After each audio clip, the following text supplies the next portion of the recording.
Mike, that should be it. What is the title?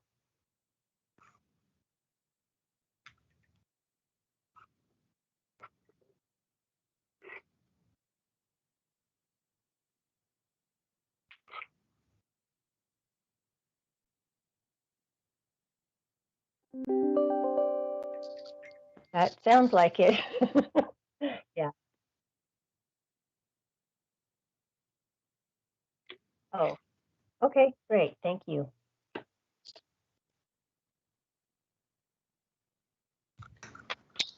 Mr. Nullup, are we broadcasting?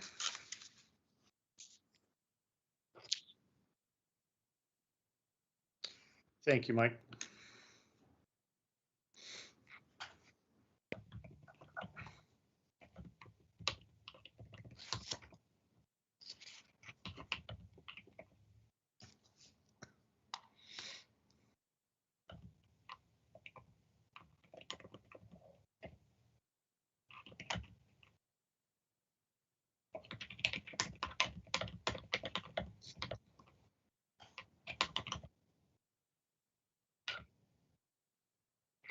All right, I will call this study session to order. City Recorder Kreger, do you need to call roll or are you going to do it from the screen?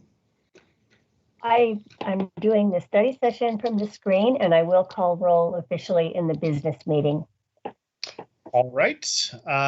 First item on the agenda for the study session is a discussion regarding the use of gas-powered leaf blowers. Assistant City Manager Nyland. Good evening, Mr. Mayor and Council. So as you mentioned, I'm going to be kicking off a discussion, your discussion on gas-powered leaf blowers. As you may recall, over the last few years, we've received comments from community members from time to time asking about what the city's stance is. So we thought it was a good idea for you to have that conversation, especially as you just adopted your council goals, which address resiliency and climate change. So we're all here to listen, and we are seeking guidance of how you would like us to take next steps and proceed. So looking forward to listening to your thoughts and your discussion.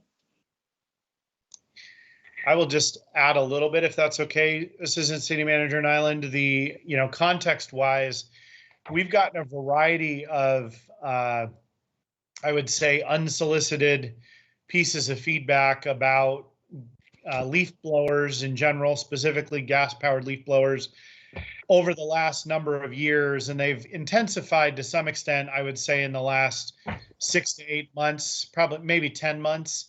And they really come in at least two flavors. One is sort of really a strong climate change bent, and then the other is sort of a noise pollution bent. So just to kind of give the entire, I know you guys all see the council mail. You may not see every communication that comes in that I end up responding to, but that's kind of my just brief summary of what's been happening most recently. And my feeling was that it was time to, I was tired of saying the council's never discussed it. And, Mayor Cook would respond in the past and say the majority of the council didn't want to talk about it. And that was probably true 4 years ago, but now's a different day. So I felt like it was appropriate to talk about. So who's got thoughts? Council President Lube. I mean, I think it's a great idea for us as a city to look for ways that we can replace equipment as it wears out with, more climate change equipment in mind and using renewable resources. So if this is a situation and, our Parks Department investigates and using an electric blower would provide the same results, but we could do it in a more environmentally friendly manner, I'm all for it. I think that should be part of our plan long term, not just with items that the Parks and Rec Department uses, but entire citywide. Council President Lube, when you said that last part, do you mean not just city, but the entire community, or are you limiting that to, where was the intention of your comment to be around the city's operations outside of parks and inside parks? That Yes, one? city's operations. I mean, I think it would be great if we could encourage the community to do that in general, but as far as the city is concerned, is replacing vehicles, looking at electric vehicles, all of those sorts of things to see the different ways that we can combat climate change. All right, Councillor Goodhouse, you had your hand up? Yes. You kind of asked my question at the end, Mayor, was whether or not we were looking at the question of it's city with leaf blowers or landscapers that do it, and what would be the process. And I don't know with the technology. I've heard this happen in other cities, or reading in the news that cities have banned gas-powered leaf blowers, but then how does that translate into landscaping companies that go around and take care of yards or take care of business properties? But I agree with Council President Lube that if something as a city, if we start looking at a little bit more, if it's feasible, and if it as our leaf blowers maybe start aging out, looking at replacements of electric ones. And I don't know what the decibel level is on those, if they're how similar they are or not. Obviously, they don't have a motor, but they're still pretty loud. But I think it'd be something for the city to look at as time goes on, how we can transition over to those, and if we can still get the same job done or not. I would hate to see an electric leaf blower be put in place, but maybe it takes twice the time to do the job, and so we pay more in a FTE or something. So, but I think if we're looking at a conversation as far as the rest of the city, that's probably going to be a more in-depth study and talking to landscapers and everything like that as well.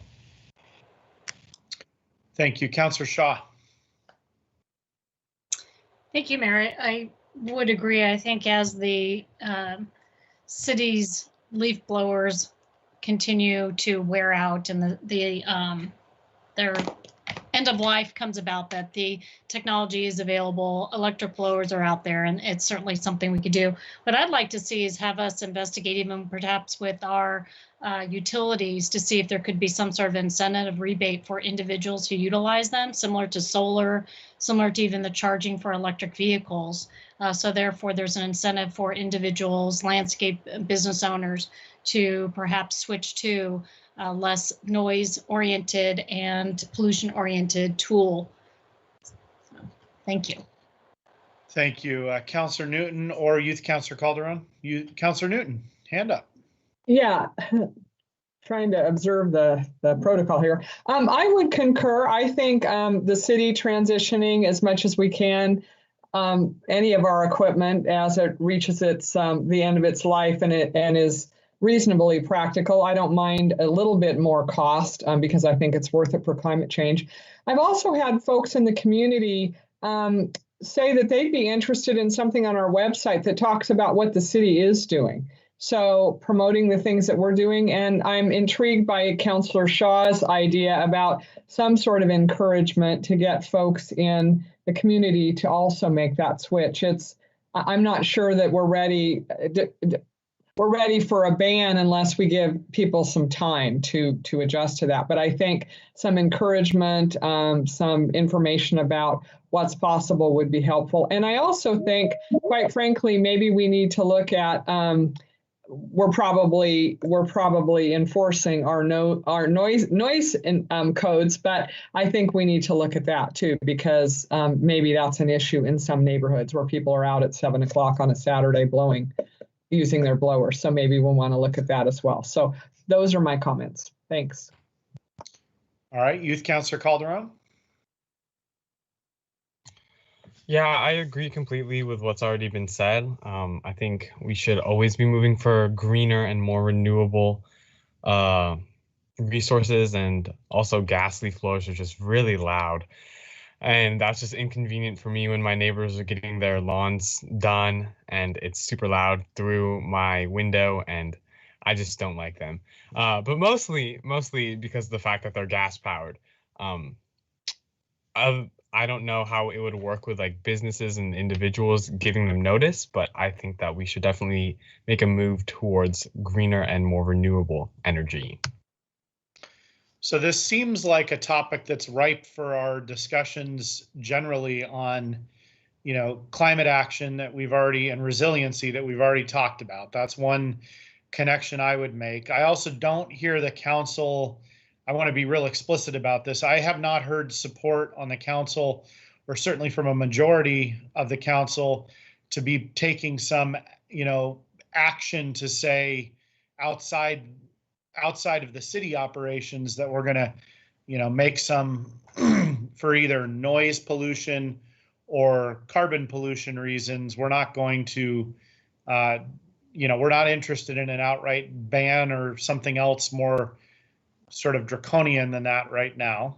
I haven't heard anyone say that. So that's not where we're headed or where we have consensus, but I think the staff direction, if I'm summarizing here accurately, would be we'd like the staff and the city, and it's not just about leaf blowers, it's about all equipment. As we're starting to make new capital purchases for equipment, if it's gas operated, there should be, more diligence and evaluation done around what alternatives there are that are similar in cost. Again, to Councillor Newton's point, scenario, and it's the total cost of ownership, as Councillor Goodhouse was talking about. So, if it's a little bit more or even a lot more, but it takes less to maintain it. For example, an electric vehicle, generally speaking, it's a lot less to maintain and a lot less to operate fuel-wise. So that, it may cost, the capital outlay may be higher, but the total cost of ownership might be the same or lower. So we should be, I think that's the lens I think we should be looking through. Council President Lube. Thank you. And I want to thank Councillor Shaw. I appreciate and would also encourage, how do we incentivize our community to do this as well? I mean, I don't agree with an outright ban, but how can we incentivize making these choices for our community members? And thank you for bringing that back up, Council President Lube. That should also be part of, I think, broadly part of our climate resiliency discussions and plan for the entire city. That to me is not just about the city operations, but everyone living in the city. Councillor Goodhouse. Yes, yeah, on that note with Council President Lube and Councillor Shaw, I mean, not even leaf blowers. I mean, I know that there's kind of been more of a movement with the electric lawnmowers. In my experience, though, they wasn't as good as a gas-powered one, but I know there's a lot of people that have smaller yards or, as people that maybe not be able to move around as easy, they're really lightweight. So maybe asking PG or something like that, there's any incentives. I know, a decade or more ago, there was a whole incentive to get light bulbs, and here was a discount that got sent to you, and everyone got those LED or those fluorescent bulbs, and there was a huge run of people to do that. So maybe we can work with PGE to do some kind of discounts to get the mowers or leaf blowers, or they have the whole set of tools where it's hedge trimmers or anything like that. So maybe work alongside with PGE. Staff, do you think you have enough direction at this point? This was great. This was exactly what we were hoping for, that you're interested, and we will go back and explore the possibilities. It sounds like it's focused on citywide operations, especially aging out equipment, replacing it with more equipment that's greener and fits within the Resilience Climate Plan action, and then also have a component of education and encouragement for community members to participate, because anything that addresses resiliency and climate change is going to take all of us. And just as a personal note, in my household, we've been talking about, well, I've been talking at my partner about replacing our lawnmower. So after 10 years, I finally won that battle. We will be getting an electric gas like lawnmower. 10 years, thank you. To the point Councillor Newton made, Assistant City Manager Nyland, there was also a point, and I didn't get this in my summary, but I think it's important, that community members want to know what we're doing now. Yep. And, I know that what we're doing now is we're moving forward on getting much more diligent about climate action and resiliency overall. We need to make sure that that's broadcast more widely. Councillor Goodhouse. One last point. I think, Mayor, I think you hit it on, but I just want to make sure too that whatever we do get though is efficient and does meet the normal tasks that we're used to. I know when we're talking about yards with residents, maybe a small lawn or trims like that might be easy, but when we're talking about city duties, we might need something that's equivalent. So if it's not quite there, maybe we wait and maybe we explain back to what Councillor Newton said, maybe we can't quite go electric because we have to do acres and acres of maintenance, and we just doesn't have the power yet, and the technology is not there yet. So I want to make sure that we also don't jump the gun and cause more harm or delay in getting maintenance done.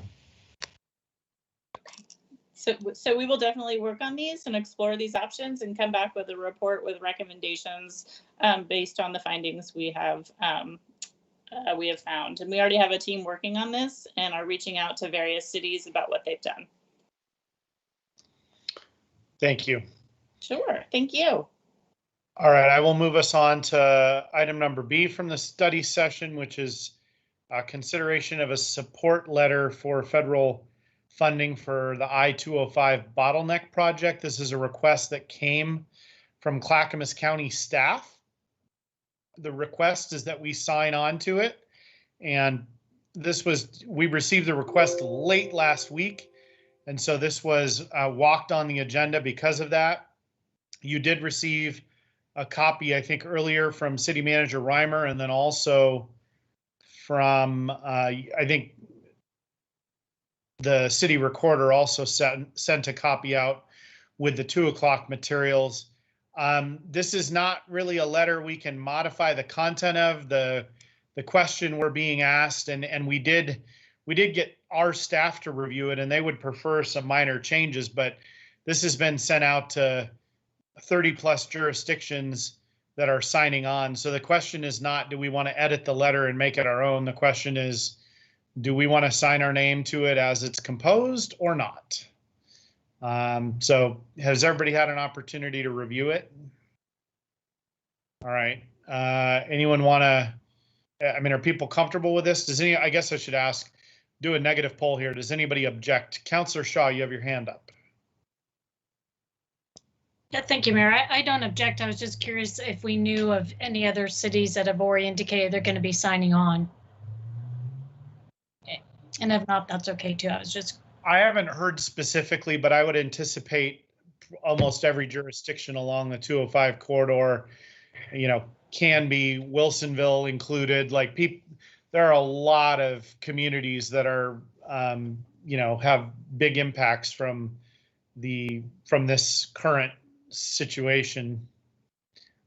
So no, I haven't heard specifically, but I would anticipate it will be the better part of Clackamas County plus the whole. I mean, this is really a regional issue, which is why they're asking for our support. But I'm sorry, I don't know specifically.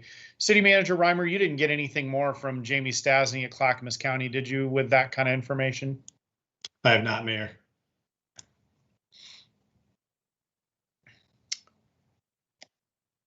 Does anyone have concerns or want to? I mean, are people generally in support of this? Okay. All right. Councillor Shaw, yes. Okay. And Youth Council Pavement? Oh, go ahead, Councillor Shaw. No, I was just going to say I appreciate them sending along the letter and considering and requesting the City of Tigard to sign. It'd be nice if in the future if they could allow some edits if city staff and the City Council would like to make. I understand you don't want to rewrite or redraft a letter, but occasionally there could be a typo or some really odd sentence. It's always nice to have the ability to change, but yeah. I am in support. Well, I'm sure they'd be fine to fix a typo. It's when we start trying to change the content. I mean, some of the feedback that we got from one of our staff, who I think was very thoughtful and well-intentioned, was, really kind of changing the meaning of some of it. And that's, the other challenge is just the speed at which they're trying to turn this around. And that we're frustrated by that, I think, as elected officials, because, things need to move fast, and yet we want to own them and have them feel the way we want them to feel. And it's just it's a challenging situation to be in. But the perfect is the enemy of the good for sure in this type of situation. So I would propose that we move forward with it, and it looks like we have support to do so. So City Manager Reimer, will you communicate that back to Jamie Stasny? Absolutely, please? Mayor. Yep, okay. Absolutely. And she may need Joanne to send logos and all that kind of stuff as well. All right. Let's move on to council liaison reports. We have 10 minutes for council liaison reports. We'll start with Youth Councillor Calderon. Yes, so we just had a TAC meeting last night. Nothing too crazy to report. The school year is coming to an end, and summer is the busy time for TAC, so they're trying to see what we can do with like movies in the parks, if that would be something we could do again, because normally we sell like snacks and candy at the movie just for fundraising, but I'm unsure how that would work with COVID, obviously. And then with the PSAB, I feel like, first of all, I don't think we've had one for quite a while just because of how the scheduling happens, but we do have one next week. Nothing to report there, unless if I'm going empty-minded on that. Maybe Councillor Newton can comment on that, but otherwise that's all. Oh, and then I will talk to Oishiki about TAC and making sure that she understands the role as council liaison. That's excellent. And I'm trying to remember what the ultimate decision was. Are you planning to continue on the Public Safety Advisory Board? Is that what we had planned out? Or okay. Yes, that's what we planned out. And if that offer still stands, I would love to do it. I think it's yours to decide. You've been a fabulous member. Okay, Councillor Newton. Thank you, Mr. Mayor. Not much to report. I did mention at the last meeting about the discussion we had at the Public Safety Advisory Board on the mental health response teams and what a good presentation that was, if you haven't caught that. The only group I was going to talk about tonight is the Committee for Community Engagement. We had interviews last night, Director Robinson and I did. We're getting some incredible diversity in our candidate pool, which is great to see for that committee.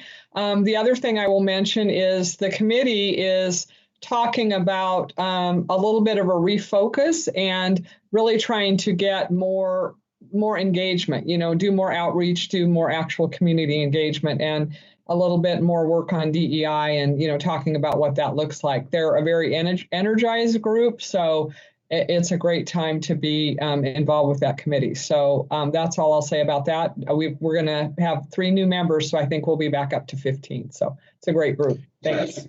What do you attribute? Do you have any sense of what to attribute the increasing, what you're sensing is an increasing level of diversity in the candidate pool for the committee? Well, I think our staff has done some good outreach there. And I think I'm hearing in the community that with the Public Safety Advisory Board, and quite frankly, some of your messaging, Mr. Mayor, that our diverse community members are feeling more encouraged to participate.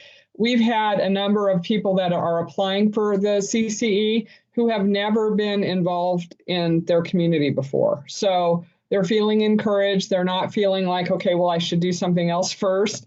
So I don't know. That's just the sort of the sense I'm getting. So. Okay, I was mostly asking just because I want to make sure whatever we're doing, if whatever we're doing that's working, we should continue. Right. Or Thanks. do more. So, okay, anything else from you, Councillor Newton? No, thanks. Councillor Goodhouse. Yes, I think it's been a couple weeks now. The mayor and I went to a groundbreaking for Taylor Morrison up on Bull Mountain River Terrace area with kind of a new, more of affordable home design where it's the duplexes, but rather than being side by side, it's a duplex model on top of it with home ownership. Really great, kind of missing middle, great for maybe those people that grew up in Tigard, and rather than being priced out of the housing market, will have a great place to live and be. And those are starting now and probably will be available in the next 3 to 6 months. Really great design. You look at it from the outside and think it would be a house. You wouldn't really think it's 2 separate homes and a duplex, a different model. So that was really encouraging to know we're going to be having some more housing being put up in that River Terrace out there that's going to be really affordable for Tigard residents and those that grew up in the community. And then also Councillor Shaw, Council President Lube, and myself went to a groundbreaking for Art Rec and the new elementary school being built out there off of Beef Bend and Roy Roger area. And it was a gorgeous view out there. It's going to be a great school, and kind of envious of those kids that are going to be going there. They're going to be in paradise. They're going to be looking out at wine country and, wonderful views. I mean, you can't ask for a better elementary school than that, what that's going to be and what that design and learning environment will be. So those are my couple updates. Thank you. Councillor Shaw. Yes, last week, the Regional Water Providers Consortium Board had their election, and I will now be on as an at-large executive committee member. They had a election, and the new chair will be City of Tualatin, Councilor Bridget Brooks. So I'm happy to forward that on and to Assistant City Manager Nyland and also to City Manager Steve Reimer. And I believe I may have done that already, but that is what I have to report. Thank you very much. Council President Lube. Thank you. So I just want to say that, I did library board interviews last week.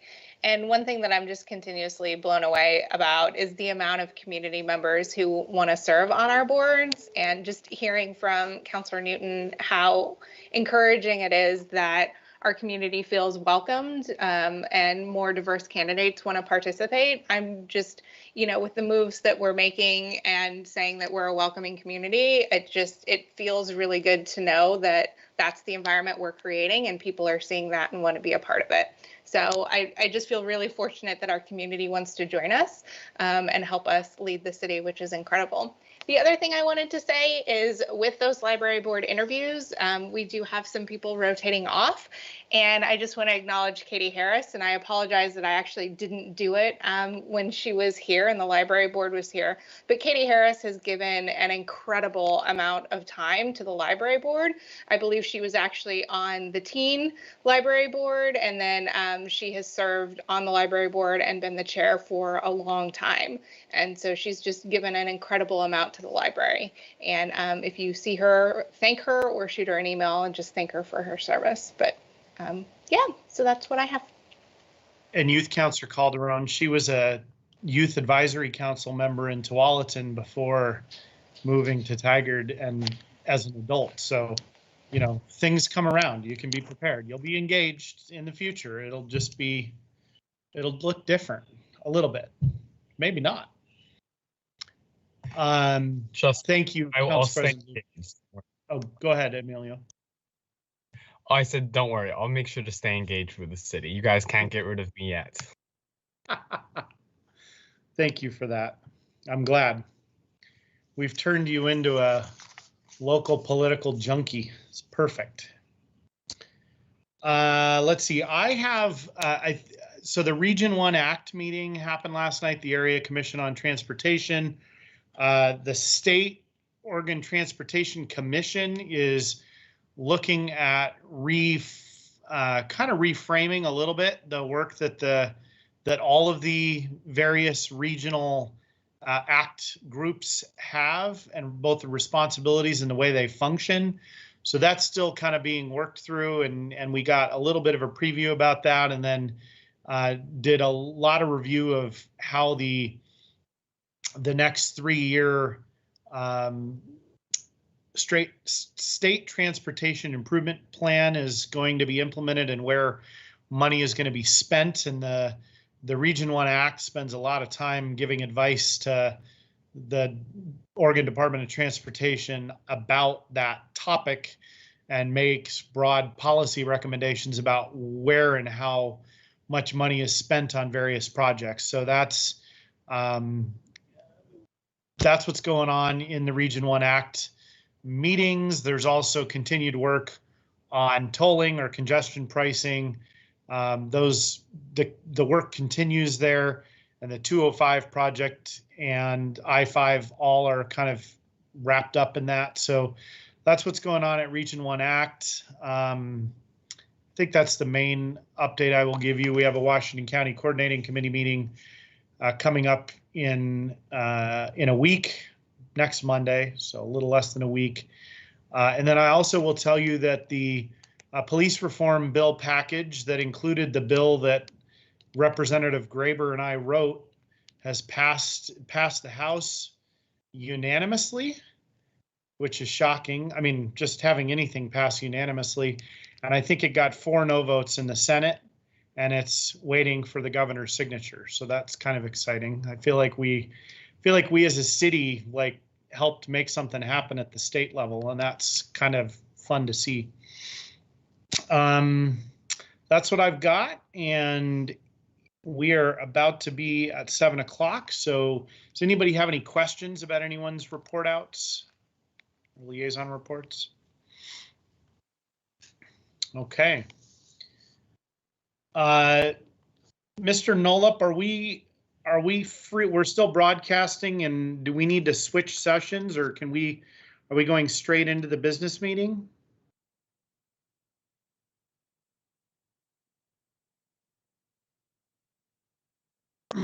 Okay, do you want to do that first before I call the meeting to order?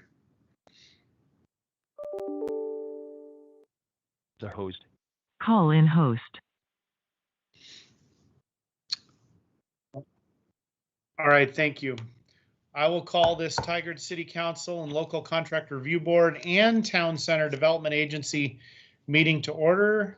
City Recorder Krieger, please call roll.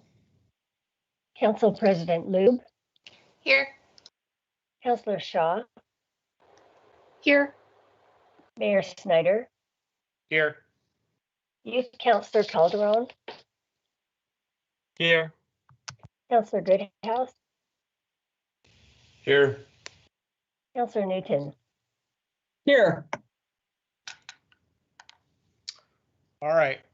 Mr. Nolup, can you put the flag up on the screen, and I'll ask everyone to participate in the Pledge of Allegiance on their own with their computer muted?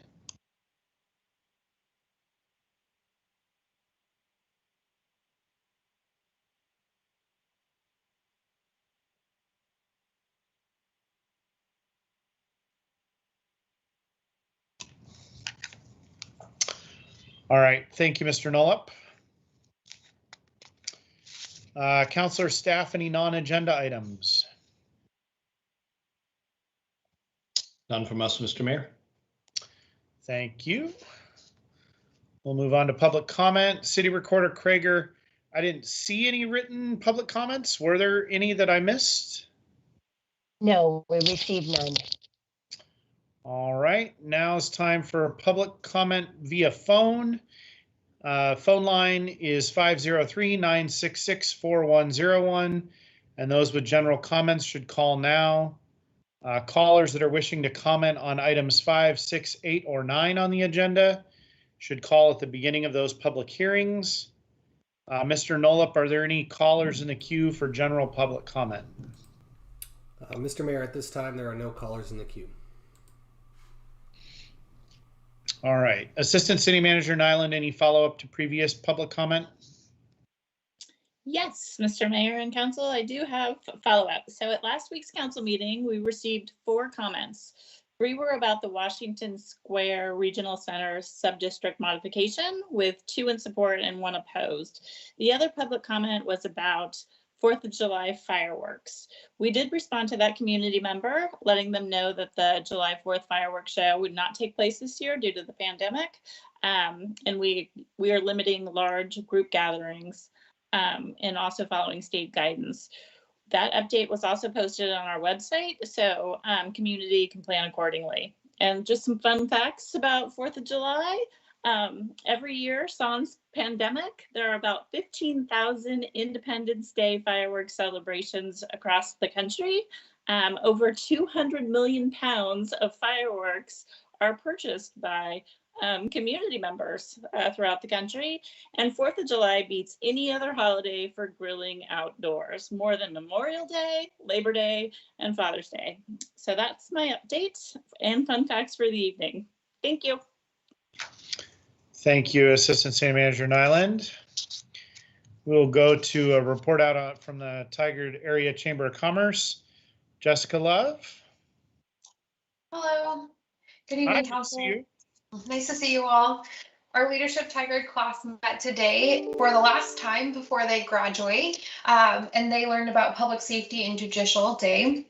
They heard from the Tigard Police Department, Tualatin Valley Fire and Rescue, Emergency Management for Washington County and Tigard, TriMet, and the Washington County District Attorney's Office.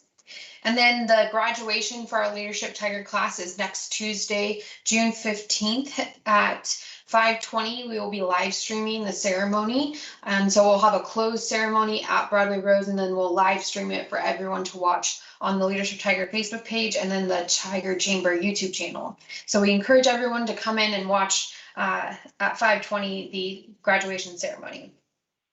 And then our Government Affairs and Public Policy Committee meeting is Thursday, June 17th at 1:30. And then Tigered Restaurant Month is in full swing. I'm very pleased to see how much traction we've gotten on this program. We have 27 restaurants. We've had lots of engagement from community members. So I'm looking forward to the rest of the month and seeing how it goes. So continue to get those passports and get them stamped and visiting the amazing restaurants that we have in our community.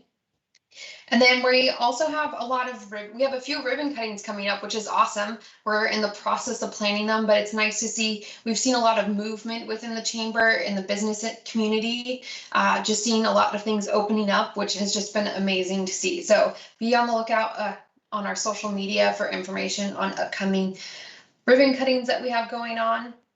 And then Good Morning Tiger, we host every Thursday at 7:45, but is transitioning to 7:30 in the morning starting next week. This week, we're going to be hosted by Ziply Fiber. It will be at 7:45 a.m. like traditional over Zoom.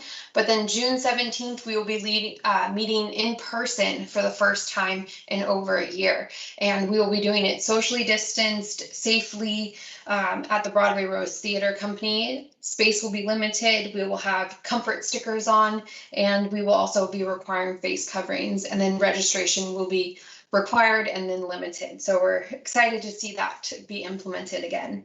And then we will, after that point, bounce back and forth between in-person and virtual for members that are not comfortable just yet coming back to in-person. And then we have our Tiger Chamber annual meeting coming up on June 24th from 8 to 9:30. We invite you all to join us. We're going to take a look at the last year and what the Chamber has accomplished, and then look towards the future of what the Chamber is working on. We'll also be voting in new board members and recognizing volunteers that are rolling off out of their positions. For the Tiger Farmers Market, we are in full swing. We are open, and we have been open for every Sunday until the end of October from 9 a.m. till 1:30 p.m. We have new vendors joining us weekly, and we currently have space available for soap vendors, dairy, bread, and specialty foods. And then for Tiger Downtown Alliance, we are working on the Tiger Art Walk, which has been pushed to July of 2021. So stay tuned for more information on that. And then we are just continuing to encourage the community to come out and support the businesses as we move forward through this reopening and recovery. Any questions?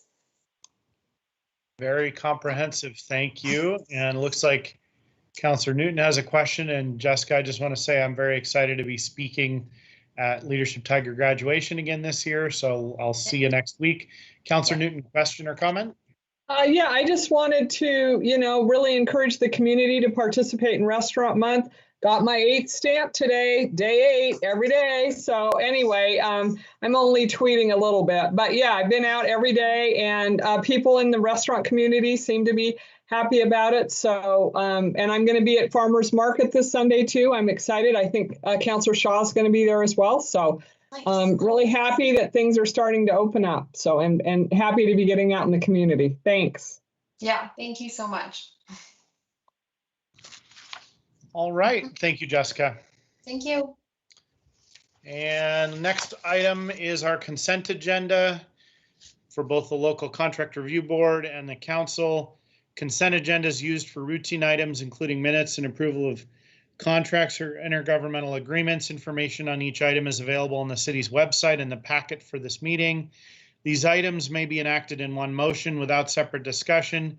Council members may request that an item be removed by motion for discussion and separate action.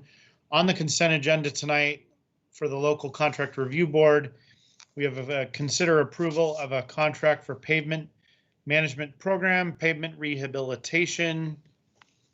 Is there a motion or a request for more discussion? I move to approve the consent agenda. I'll second that. Okay, it's been moved and seconded. City Recorder, please conduct a roll call vote. Council President Lube, Yes. Councilor Shaw, Yes. Mayor Snyder, Yes. Councilor Goodhouse, Yes. Councilor Newton. Yes. All right, motion's adopted unanimously. Thank you. We'll move on to item number 4, which is to appoint our new youth city councilor, Oishiki Nag. And I believe she is with us tonight. I saw her log on. Very excited to have her hopefully joining the council when you all approve our recommendations. I think Council President Lube and I and Youth Councilor Calderon all had a great time interviewing all of our candidates, to be honest. They were all phenomenal and reflect our community really well. In fact, it makes me think more positively about the future every time I interact with such thoughtful and engaged young people in our community. Oishiki, are you on the line, and could you briefly say hi? If you have a camera, turn your camera on and introduce yourself just real briefly. You are muted, it looks like. Yeah, okay. Hi, I am Oishiki Nag. I'm currently a sophomore at Tigard High. I will be the next youth city councilor. It's great to see all of you guys. You guys are like so cool. You guys are super cool. And I'm excited to working with you guys in the future. Well, thank you for being here tonight. I think I've introduced this item. Is there motion for approval of the appointment? I move to appoint Oishiki Nag to the Youth City Councilor position effective July 1st, 2021. I'll second the motion. Okay, it's been moved and seconded. City Recorder, please conduct a roll call vote. Council President Lube, Excitedly, yes. Councilor Shaw, Yes. Mayor Snyder, Yes. Councilor Goodhouse, Yes. Councilor Newton. Yes. All right, the motion is adopted unanimously. Congratulations. Welcome to the City Council. It's kind of odd to say that, but that is it. Welcome to the City Council. We will make sure that you get your orientation going, and I think the staff likely have already outreached on that front. I think Youth Councilor Calderon can be helpful, and so can I, and other members of the council that may be of help to you. I think everybody is willing to pitch in and recognize how both critically important it is to have your input, but also to help as this is challenging for anybody to take on. So we'll do our best there, and as is customary now in COVID times, the city staff will mail you a pin. If we were in person, I'd be handing you the pin. So we have to keep up our traditions and adapt them for COVID. So again, Oishiki, congratulations. Thank you. I don't know if I was supposed to mute, but thank you so much. Well, thank you. You can, as a member of the council soon, you're going to be able to do practically whatever you want. So get used to that. And we will move on to our next agenda item. Items numbers 5 through 9 are for consideration of the fiscal year 2022 budget. I'm going to hand over the meeting to City Manager Reimer at this time, and then we'll be hearing from Management Analyst Kang. Well, thank you, Mr. Mayor. Good evening again, Mayor, members of the council, community, and my teammates that are on. Before I start, I also want to say congratulations to our new youth counselor, and I look forward to working with her and having our first conversation. So hopefully we can touch base this week and start developing that relationship. Looking forward to working with you. So tonight is the budget items, as the mayor informed us already. And it's really a culmination of many months of work, as you know, by many teammates in the organization, the budget committee, which all of you are part of, as well as members of the community.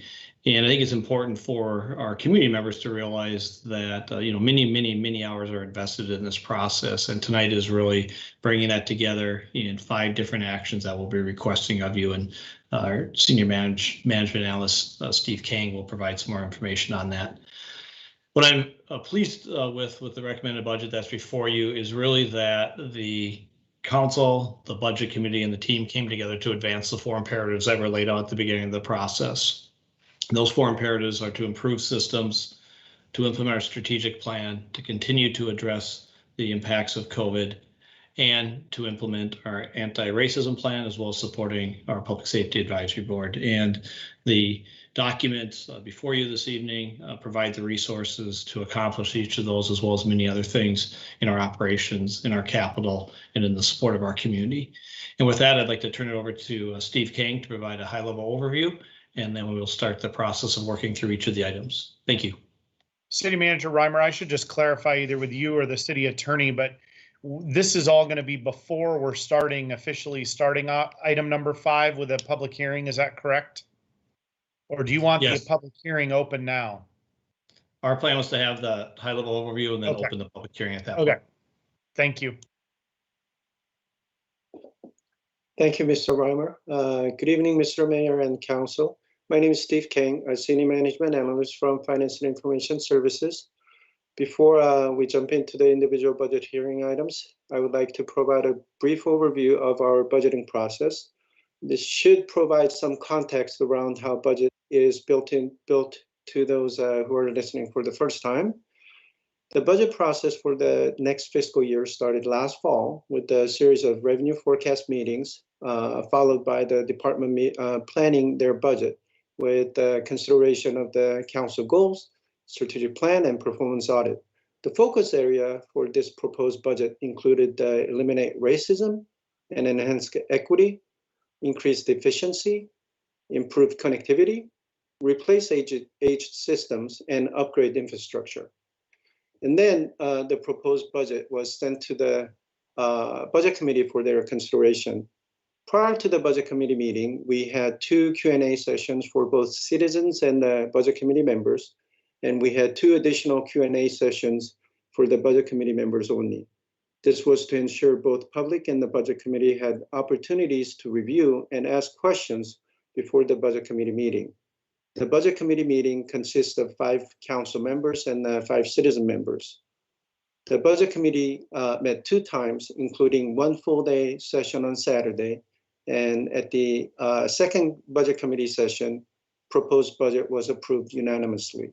So that's the end of the summary. And I think, Mr. Mayor, you want to open the public hearing?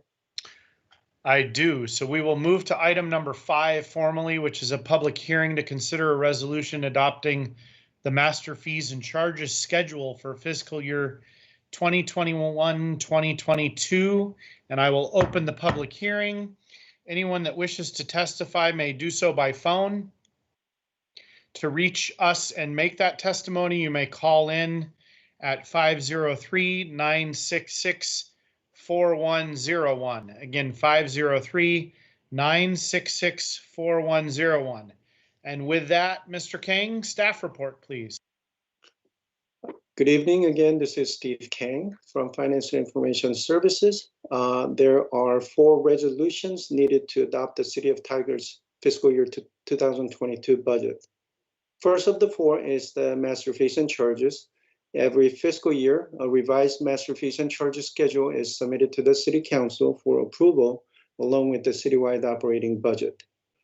The Exhibit A, master fees and charges, is a rather long document. So we have included the summary of changes report, which will serve as a crosswalk of the proposed changes to the fees and charges.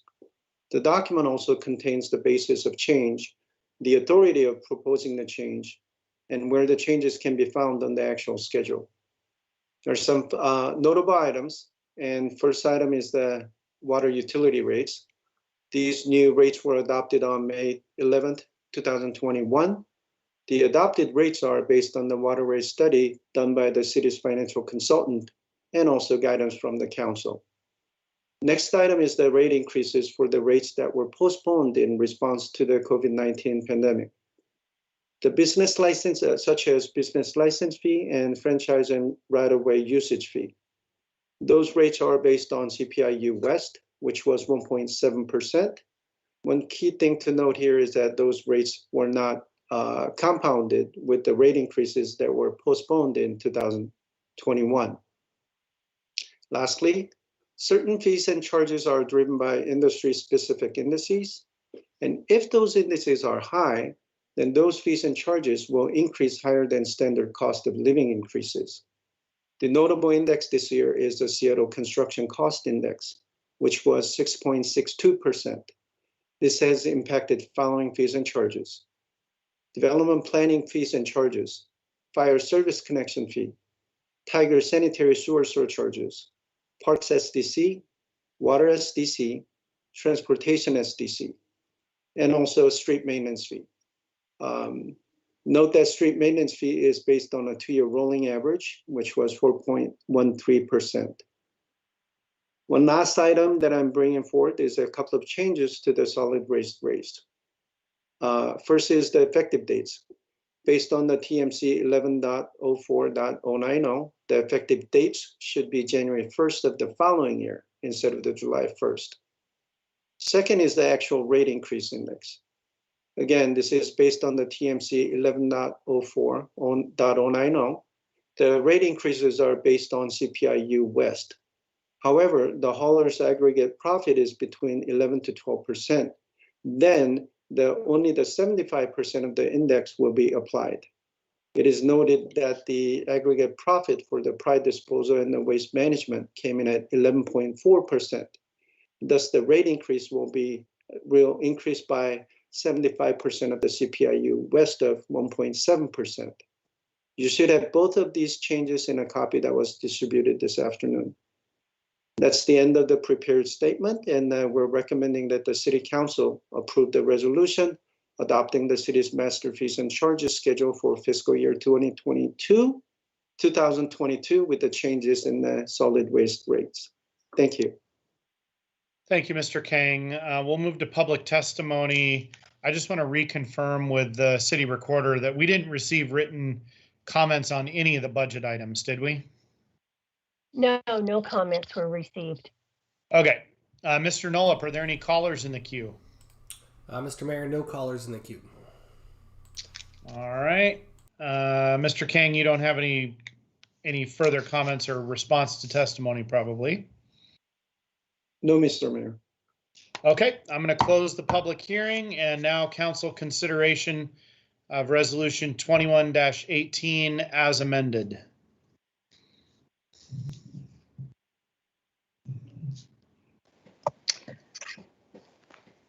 Any discussion or a motion? I move to approve resolution number 21-18 as amended. I'll second the motion. Any further discussion? City Recorder, please read the number and title of the resolution. Resolution number 21-18, a resolution amending the citywide master fees and charges schedule, which was adopted under resolution number 20-32 as amended. And a roll call vote. Council President Lube? Yes. Councilor Shaw? Yes. Mayor Snyder? Yes. Councilor Goodhouse?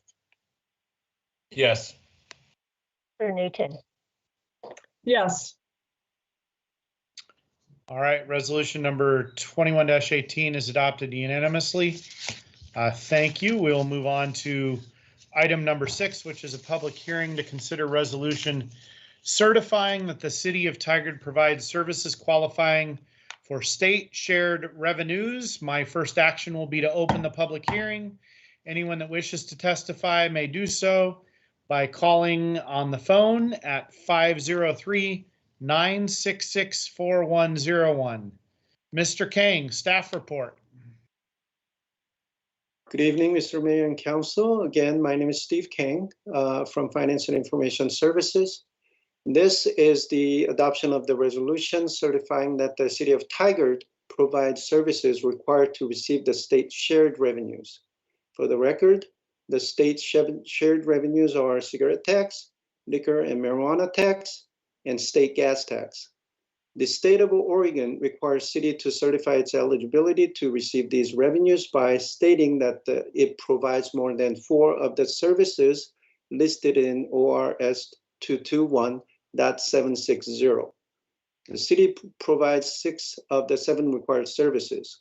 Those services are police services, street construction, maintenance and lighting, sanitary sewer and stormwater management, planning, zoning, and subdivision control, and lastly, water utility. Thus, the city meets the eligibility requirements.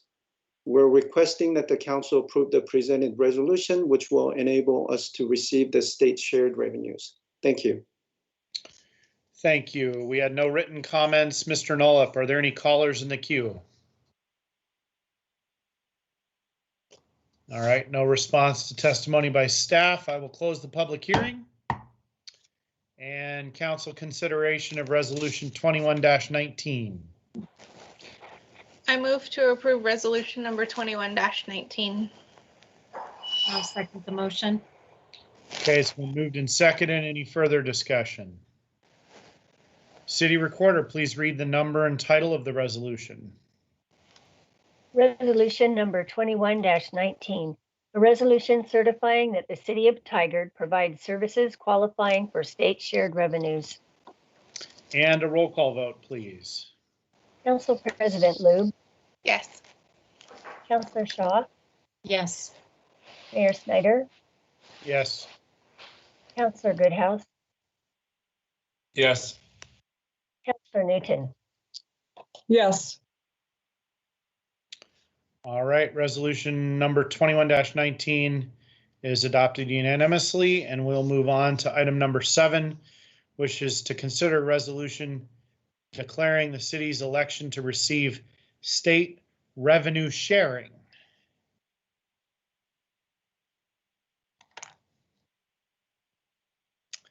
Is there a staff report on this, or was this covered in Mr. Kang's prior one? There's a separate staff report. Okay, go for it. Good evening, council. Again, my name is Steve Kang. Next on the agenda is the adoption of the resolution electing to receive state revenue sharing as outlined in the ORS 221.770. State revenue sharing is the additional allocation of the state liquor tax to cities on a formula basis. The law requires the city to have levied property taxes in prior year, in addition to pass a resolution to request state revenue sharing annually. The law also requires public hearing to be held by the city, and certification of these hearings are also required. We're recommending that this city council approve the presented resolution, which will enable us to receive the state revenue sharing. Thank you. Mr. Kang, is this supposed to be in a public hearing? Because the meeting guide doesn't have it set up as one. Does it need to be in a public hearing, or City Attorney Rahala? Yes, it needs to be a public hearing. Okay, well, I think we got to start over then, unfortunately. So let's start with me opening the public hearing on considering a resolution declaring the city's election to receive state revenue sharing. And anyone that wishes to testify may do so by calling 503-966-4101. Mr. King, you gave your staff report. Why don't you reference what you just briefly, can you summarize what you said prior? Yes, so this is the resolution electing to receive the state revenue sharing. And state revenue sharing is the additional allocation of the state liquor tax, and it'll be on a formula basis. And the law requires that we have levied property taxes in the prior year, and in addition to pass a resolution to request state revenue sharing. So it also requires a public hearing to be held by the city, and certification of these hearings are also required. And we're recommending the city council approve the presented resolution. All right, thank you. We'll move on to public comment. There was no written public comment. Mr. Nolip, are there any callers in the queue? No callers, Mr. Mayor. All right, I will close the public hearing. Is there a motion or discussion on resolution 21-20? I move to approve resolution number 21-20. I'll second the motion. Okay, it's been moved and seconded. City Recorder, read the number and title of the resolution. Resolution number 21-20, a resolution declaring the city's election to receive state revenue sharing. And City Recorder, roll call vote. Council President Lube, Yes. Councilor Shaw, Yes. Mayor Snyder, Yes. Councilor Goodhouse, Yes. Mayor Newton, or excuse me, Councilor Newton. Yes, I just got promoted. All right. Resolution number 21-20 is adopted unanimously. We'll move on to item number 8, which is a public hearing considering adoption of the budget, making appropriations, declaring the ad valorem tax levy, and classifying the levy as provided. I will open the public hearing.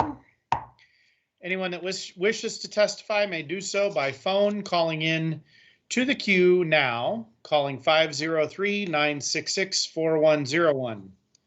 Mr. Kang, staff report. Good evening, Mr. Mayor and Council. Again, my name is Steve Kang. This is the last step of the City of Tigers budget adoption. Oregon local budget law requires that a budget to be adopted by a city council prior to July 1st, 2021 for the fiscal year 22 budget.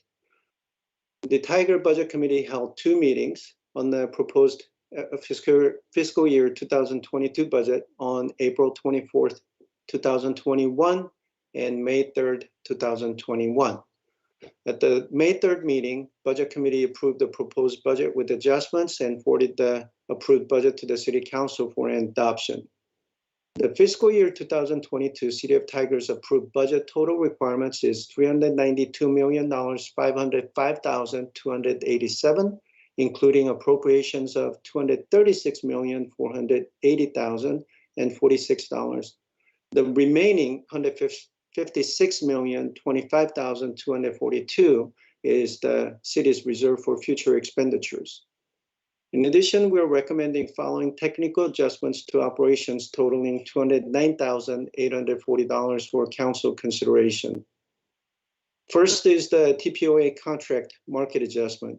The market adjustment of 0.75% based on TPOA collective bargaining agreement that was ratified back in October 2020.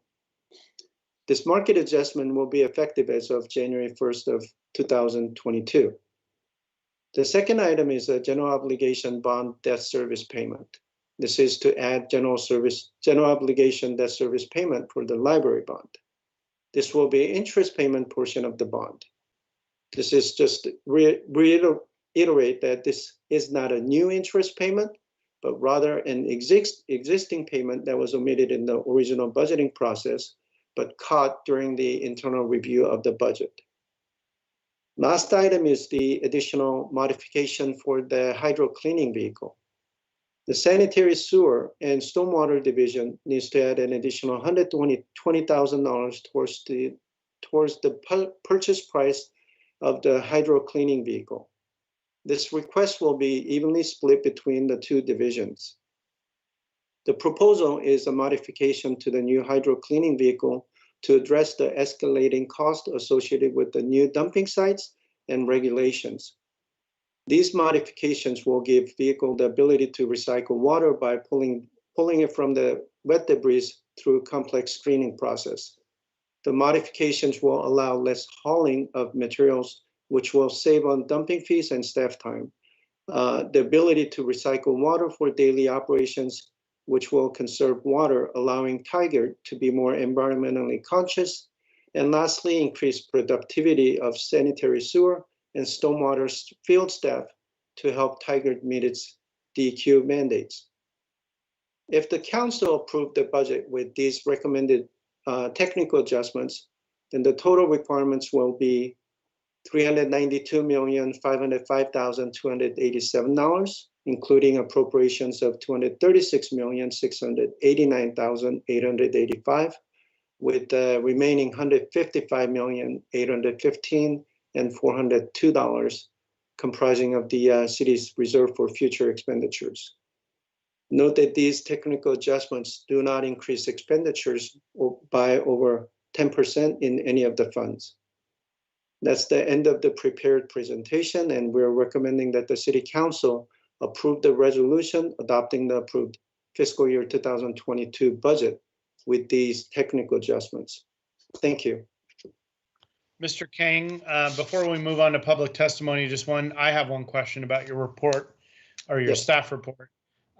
Is there some sort of an analysis that's been done of the cost savings in labor, et cetera, and dumping fees, and whether that additional $120,000 is actually going to cost us money, or is that a capital outlay that will ultimately decrease our operational costs in a similar fashion to offset it? Yes, we do have representative from Public Works who should be able to provide a little more information on that item. Good evening, Mr. Mayor and Council. Joe Barrett, Business Manager for Public Works. We didn't have time because we just found out about this in the last couple of days. On the soft costs for the travel time, we do know that the new site is a roughly 2-hour round trip, but on the increase in dumping fees, we average about 5 dumps a month. The new cost is $500 extra per dump. So we're looking at an increased cost of $30,000 in the fiscal year. So we anticipate over a 4-year, which is still within the life cycle of this vehicle, we would recover the costs of this increase. Just in dumping fees alone? Just in the dumping fees alone, correct. Okay, so probably actual net savings if you consider labor in there. Correct. It'd be even sooner than the 4 years, yes. Okay. All right. Any other questions that council want to ask since I just asked a question? All right. Let's see. Public testimony. Mr. Nollup, any callers in the queue? Mr. Mayor, no callers. All right. And we had no written comments. I will close the public hearing. Council consideration of resolution number 21-21. I move to approve resolution number 21-21.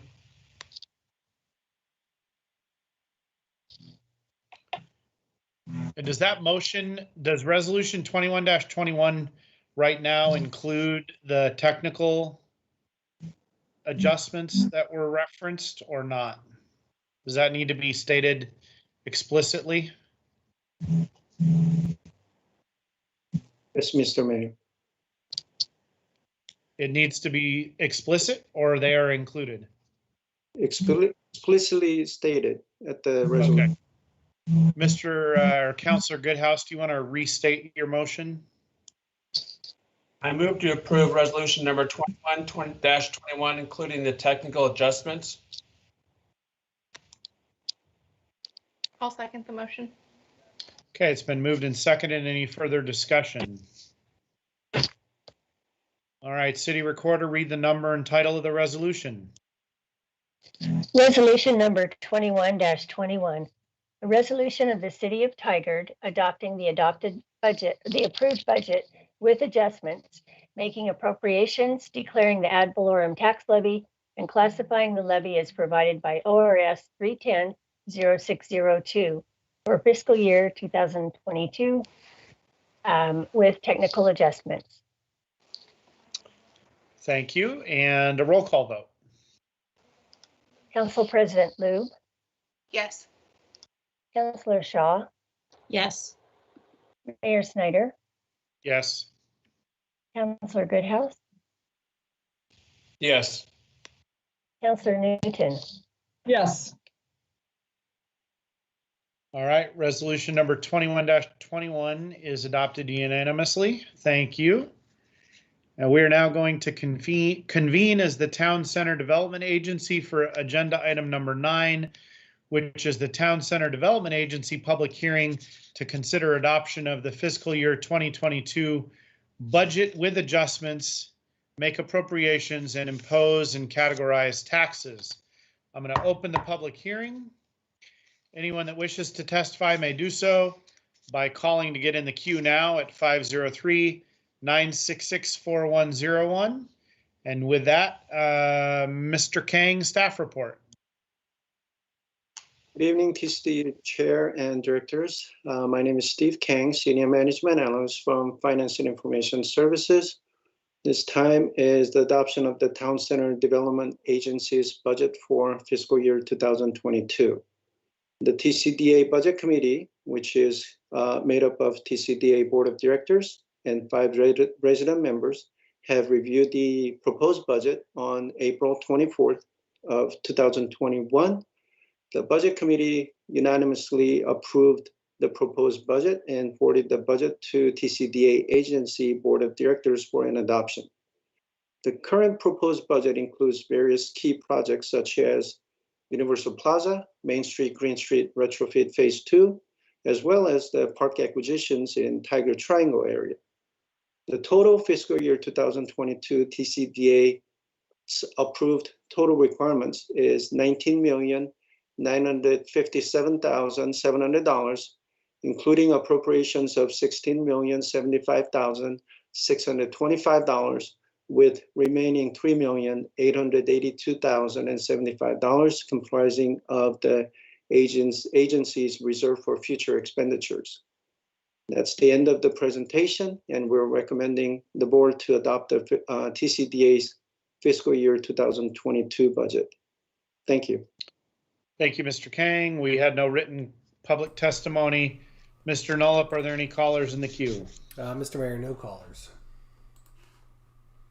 All right, I'm going to close the public hearing. Council consideration of Tcda Resolution 21-04. Is there a motion or discussion?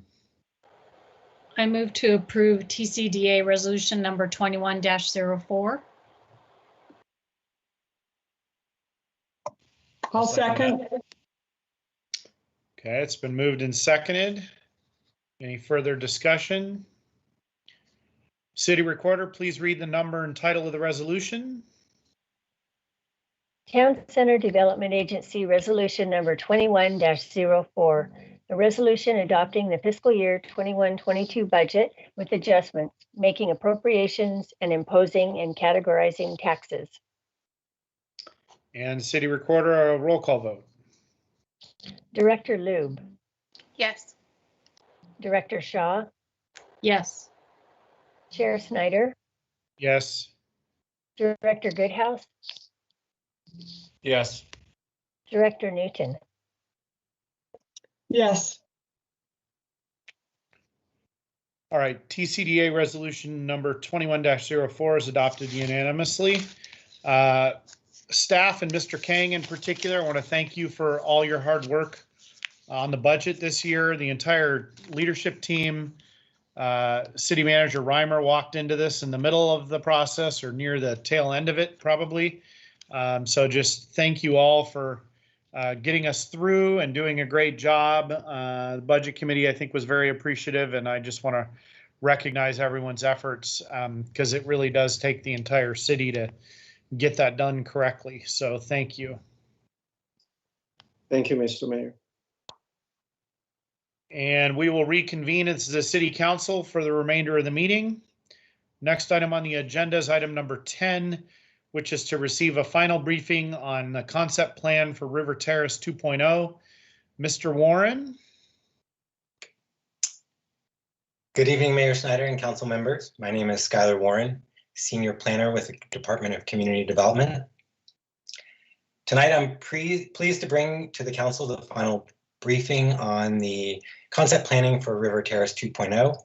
This is the culmination of a year of work by staff and our consultant team to deliver a concept plan that is thoughtfully informed by the Tigard community, our agency partners, and technical experts.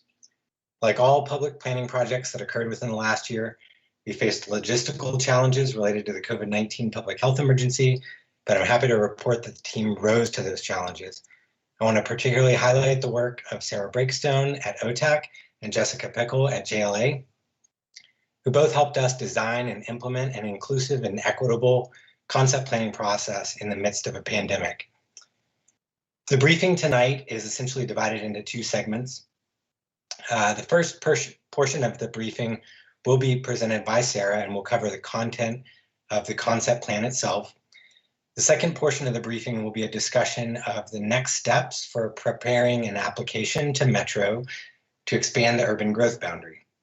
We can pause to take questions on the concept plan right after Sarah's presentation, or we can hold those until after the discussion of next steps, but we do want to make sure that we get council direction to staff on preparing the application. So with that, I'd like to introduce Sarah Breakstone of OTAC, who will be presenting the concept plan report. And Mr. Warren, I'd suggest that we do the questions immediately after so people have the concepts fresh in their mind when they're asking their questions. Perfect. Great. Thanks, Skylar. Good evening, everyone. I'm Sarah Breakstone, a Senior Planner Project Manager with OTAC in Portland, and happy to be here presenting the River Terrace 2.0 concept plan this evening. This plan is the product of many smart and dedicated people working together under pretty unusual conditions. This entire process was conducted virtually, which was certainly a first for me, and I think for most of the rest of us as well. So I'm pleased to report that we did it, and we have a great outcome that we can show you tonight. So I'm going to share my screen and hope that it works.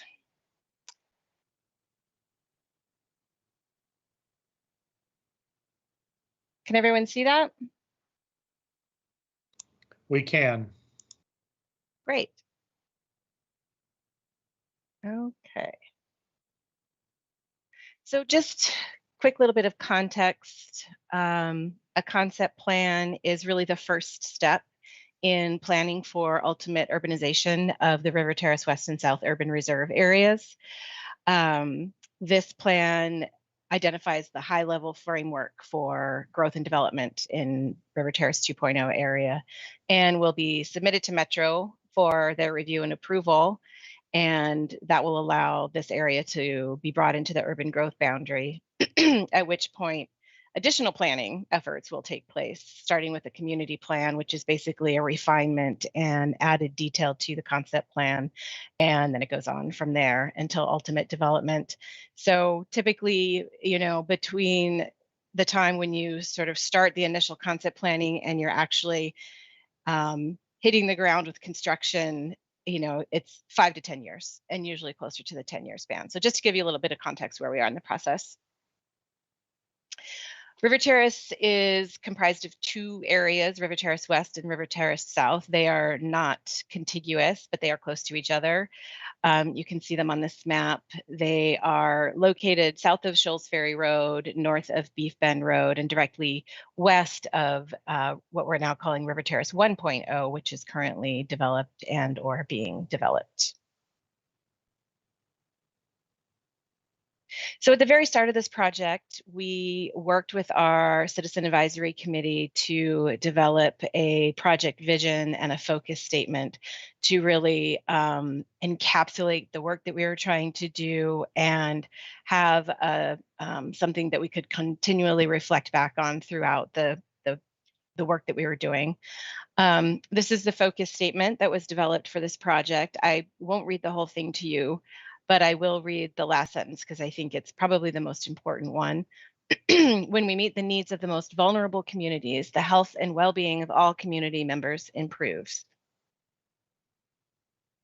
And this is the vision statement. And again, I don't think I'll read the whole thing to you, but I do think that the first sentence in this one is probably the one that summarizes it the best, which is that River Terrace 2.0 is a neighborhood for everyone and a complete community. So before we get into the details of the planning process and the concept plan itself, I do want to point out that one of the city's goals for this work was to have a very broad, a very inclusive, and a very meaningful community engagement effort throughout the course of this project. And so this slide just gives you a sense, it's kind of a summary of some of the primary community engagement activities that were part of this project. We kicked the whole thing off with a citywide survey where we're really just asking some general questions about what makes a great neighborhood. And we got a lot of really good feedback from that survey. We did 2 additional online open houses, one kind of midway through the project and one toward the end, so that people could evaluate alternatives and then see the preferred alternative that we came up with. We did a couple community meetings. There was information up on the city's project website. We had open office hours, a Spanish language focus group. And I think probably from my perspective, the most meaningful engagement that I was part of was working with the Community Advisory Committee. We had a 12-member committee that met throughout the project and had really great conversations with this group, and they provided very thoughtful, meaningful input, and we were able to take their feedback and really weave it into the outcomes. And so that was I think, a really satisfying experience for everybody that was involved. Excuse me. So I'm not going to dwell on this piece too much, but just to give you a sense of our process, we sent our technical sub-consultants out to do their preliminary analyses, to do their studies, and report back to us on what are the baseline conditions here? What are we looking at? What are we working with? When we had that information, we went through a synthesis exercise where we were taking all of this information that had been gathered and putting it together and asking the question, okay, how does this all fit? And what does this tell us about what we can do to plan for growth and development in this area? And through that exercise, we developed guiding principles around each of the elements in the framework. So like the transportation element, the land use element, and I'll touch on those guiding principles in a little bit more detail in a minute. Using those guiding principles, we developed 3 concept plan alternatives for further consideration and evaluation, and to help us ultimately land on a preferred alternative. And I'm not going to go into the details of what each of these meant. They look on the face fairly similar to each other, and they did have some similarities. There were sort of some items that were fixed between the 3, and then there was flexible pieces. The primary distinction between them has to do with how the commercial areas and the residential neighborhoods interacted, and what the commercial areas looked like and how they were intended to function. So these were evaluated through a variety of sources. We put them on an online open house and got feedback. We showed them to our technical advisory committee, our community advisory committee, and a variety of other stakeholders to get as much feedback on these as we could, so that we could move forward to developing our preferred alternative. And as we kind of worked through that process, there were some sort of key priorities or key considerations that came out of that evaluation that rose to the top in terms of things that we really needed to make sure that this plan was addressing. And this is some of them. It became clear that we needed to have a larger employment center in River Terrace West at the north end near Shoals Ferry Road. There was a clear preference to have neighborhoods that were organized around a Main Street commercial corridor, and that those Main Street corridors had an internal focus. So they felt internal to the neighborhoods that were around them, but they were also maintaining strong connections and good accessibility and visibility from the arterial edges to really help to support the feasibility, the viability of the businesses in that commercial core. It was clear that we needed to allow flexibility in this plan to accommodate an extension of Tile Flat Road. That was something that Washington County was very interested in. In terms of housing, this plan had a goal of achieving an average density of 20 units per net acre, which is it's higher than what you would typically see in most concept plans. But housing is and was a very much a driving factor for this plan. The need for more housing in Tigard is really what precipitated this work being done at this time. I'll talk a little bit more about that later.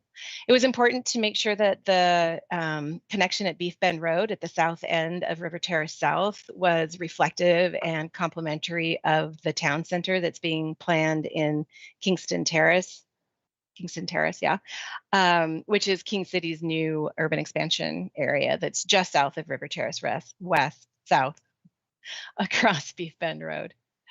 Tigard has a level of service standard for parks and trails that we needed to make sure that we were meeting, but we wanted to maintain flexibility in the plan at this point for how and where that level of service standard was being met.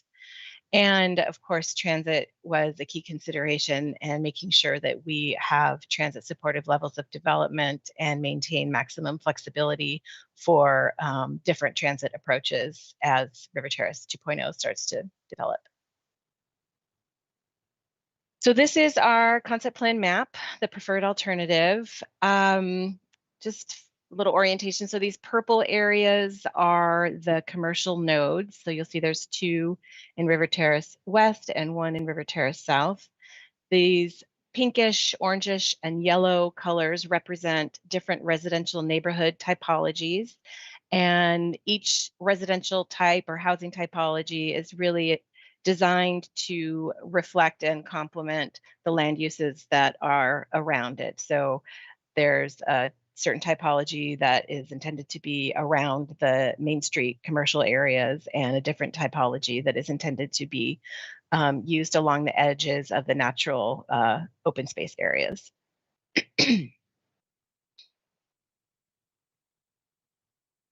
So getting into housing a little bit more, these were the guiding principles that we developed for housing. And again, I think that this concept plan is a little bit unique in its approach to housing and its emphasis on housing. It was a big reason for this work being done, as I mentioned. This plan strives to provide a diversity of housing choices. So there's a big focus on middle housing types, which is kind of everything between a single family detached and a multi-unit apartment building. So duplexes, triplexes, townhomes, cottage clusters, that kind of thing. The goal here is to really provide a full range of housing types in each neighborhood to meet the full range of housing needs that exist in Tigard. There's also a goal of incorporating market rate and regulated affordable housing into all neighborhoods in order to facilitate homeownership at a variety of income levels. Neighborhoods are designed to incorporate and reflect natural areas and adjacent commercial centers, and also, again, designed to provide an opportunity for an average of 20 houses per developable acre. So as I mentioned, there were 3 different housing typologies that were developed to be located in areas that reflect sort of the surrounding land uses. While there's some similarities within the housing typologies in terms of the types of housing that are provided within each one, the distinction is really in the form that housing takes, and the profile and the level of intensity of that housing. So they're all similar in terms of housing types and similar in terms of housing densities, but the form and intensity changes to reflect whether you're at a commercial corridor or at a natural edge.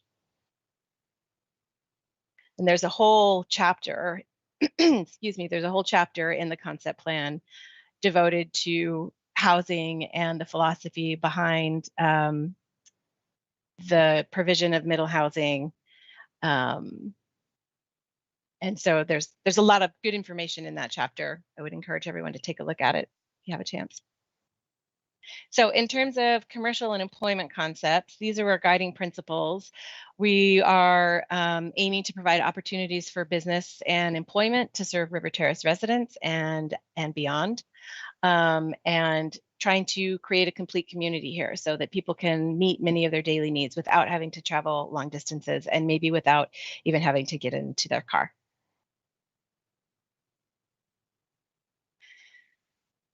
This is the largest and most northern commercial area. This is, again, River Terrace West along Shoals Ferry Road. It's comprised of kind of two parts. There's the commercial Main Street corridor, which is this area along the north-south collector here. And the way this is drawn, it's about 6 acres plus or minus. And then this one is surrounded by a larger employment center that is about 10 acres. And this location was chosen because of its visibility and access from Shoals Ferry Road. And it's really intended to serve both residents within River Terrace 2.0 and those outside of the neighborhood, of the community. We also wanted to acknowledge the fact that there is a small commercial center in South Cooper Mountain, just north across Shoals Ferry Road, and that as plans kind of further develop for this commercial area, that should be taken into consideration to try to plan for complementary uses and reflect that smaller commercial center just north of there. The second commercial area in River Terrace West is here. It's a commercial Main Street corridor along the extension of Bull Mountain Road. The way this is drawn, I think it's about 4 acres and intended primarily to serve people within River Terrace 2.0 and those in the developing area just to the east. This is intended for neighborhood scale commercial, retail, and civic uses along a 2 or 3 block segment of that Main Street. And again, has that sort of internal, it balances that internal neighborhood feel with the strong connection to the arterial edge at Roy Rogers and Bull Mountain, excuse me, Bull Mountain. In River Terrace South, there is 1 commercial area planned along the north-south extension of River Terrace Boulevard, where it meets up with Beef Bend Road. The way this one is drawn, it's about 5 acres. And again, it's envisioned to be a Main Street corridor with neighborhood serving commercial, retail, civic uses, and maintaining some really strong ties to Beef Bend Road. And also, trying to reflect and complement and coordinate with the town center that's being planned just to the south in King City's expansion area.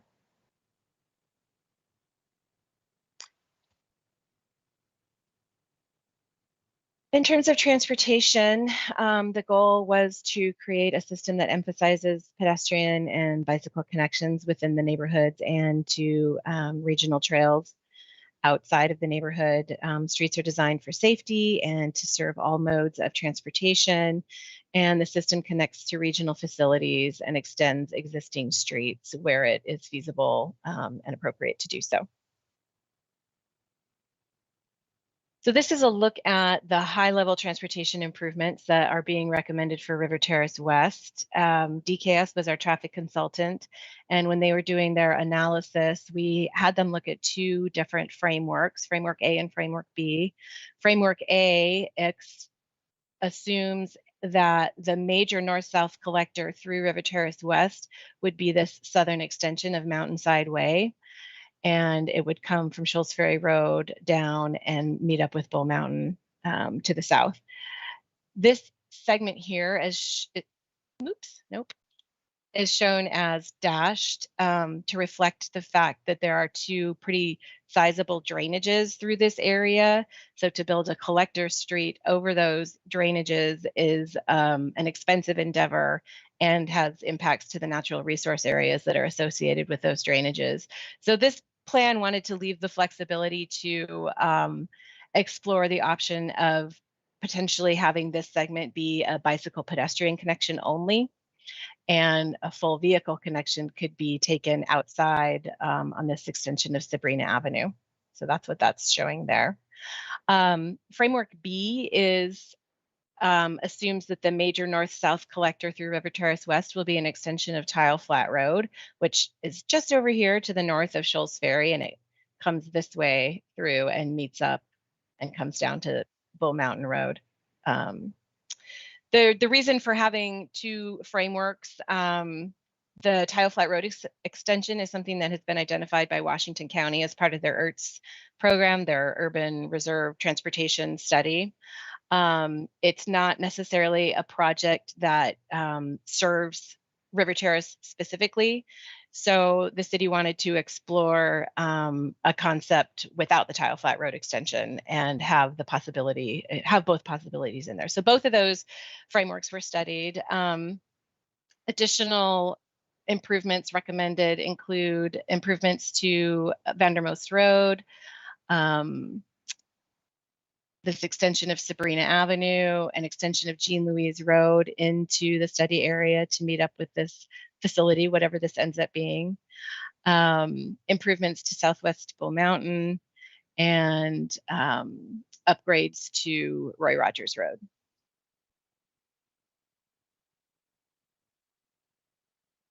In River Terrace South, the transportation improvements recommended here are the extension of River Terrace Boulevard south through the study area down to meet up with Beef Bend Road, an extension of Lassich Lane across Roy Rogers and east into the study area, upgrades to Beef Bend Road from 150th Avenue all the way over to Roy Rogers, and multiple intersection improvements, mostly along Roy Rogers Road and Southwest Beef Bend. Excuse me. Trails are an important part of the transportation concept in River Terrace 2.0. And there is also a trails level of service standard that has to be met, that's based on the anticipated number of people that will be living in this area. So this plan identifies some conceptual trail alignments and some conceptual trail access points. And I know that this graphic is a little bit hard to read, especially at this scale, but you can see these kind of overlapping gray circles, and those show the half-mile trail service area. So this is the half-mile radius around a trail access point. So trying to show how access points can be distributed so that there's good coverage across the entire study area. And trails are expected to be anything from, soft surface trails that are adjacent to or through the natural resource areas. They could be smaller neighborhood trails. They could be larger multi-use community trails along the major roadways like the River Terrace Boulevard Trail. And the intent is to also connect throughout the study area and to the larger regional trails that are either built or planned to be built outside of River Terrace 2.0. And a quick look at transit. One of the goals of this project is to create transit supportive levels of development so that as development starts to occur, transit service will extend to serve this area. So this figure shows a couple possibilities for what that transit service could look like. This alignment in red shows a possible internal transit route. So transit could come out along Shoals Ferry. And I think actually transit is coming out here now or close to it. The idea would be that it could then extend down through the River Terrace neighborhoods along the collector streets. A second option would be to keep transit on the arterial alignments and come this way and stay at the edges. I think as additional planning occurs here, coordination with King City and Beaverton will be important when it comes to transit, to make sure that TriMet's getting a consistent message from the 3 jurisdictions that are asking for transit out here. So that'll be important as the community plan work continues. So a look at parks. These were our guiding principles. Community and neighborhood parks are provided throughout River Terrace 2.0 and provide a range of passive and active gathering and recreation options. Parks are accessible and connected to the commercial nodes and to the neighborhoods. And parks emphasize natural features where possible. So there are some places that have some great views. There's some natural tree groves. So emphasizing those features as a goal. As I mentioned, this plan doesn't identify specific park sizes or park locations. We identified park service areas and ways that the park's level of service standard could be met and parks could be evenly distributed throughout the planning area. So the plan identifies a need for 2 community parks. These are the larger parks in River Terrace West, one in the upper section and one in the lower section. And then 4 neighborhood parks and 4 linear parks sort of distributed throughout. And the neighborhood parks are about 2 to 4 acres in size. And you can see that there's quite a bit of overlap. These gray circles are, again, the different service areas. So 1/4 mile here, 1/2 mile here, and 1 mile for a community park. In River Terrace South, the plan identifies the need for 1 centrally located community park, about 13 to 15 acres in size. That would make it basically a 10-minute walk from just about anywhere within River Terrace South. The plan also identifies a need for 2 neighborhood parks and 2 linear parks, and you can again see the coverage areas there. When community planning is underway, that will be the opportunity to really hone in on the parks and think about more precise locations and sizes and programming for those parks. That'll be part of the next phase of planning. I don't want to dwell on utilities too much, but I do want to point out the preliminary concept for stormwater management, which is really centered around larger regional facilities and overlap with some of the identified wetlands in River Terrace South, which usually coincides with wetland enhancement.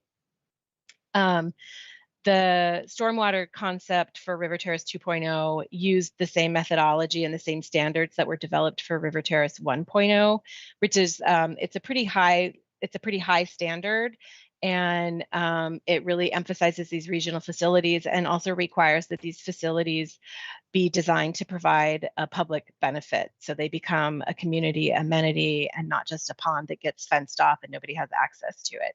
And those of you who've been around River Terrace 1.0 have probably seen these facilities. And so this concept for River Terrace 2.0 is based off of River Terrace 1.0 and similar to it. Of course, no plan would be complete without some thought about how to implement it. I'm not going to go into a ton of detail here. We did identify high-level cost estimates for the infrastructure improvements that would be necessary to serve development in River Terrace 2.0. So we looked at water, sanitary sewer, stormwater, transportation, parks, and trails.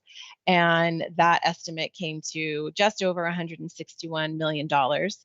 Leland Consulting Group provided a pretty detailed report that identified funding strategies for each of these infrastructure elements, and it's summarized at a very high level here. I'm not going to go into much detail, but it included a lot of the usual suspects, I guess I would say. So system development charges, potentially supplemental fees for transportation,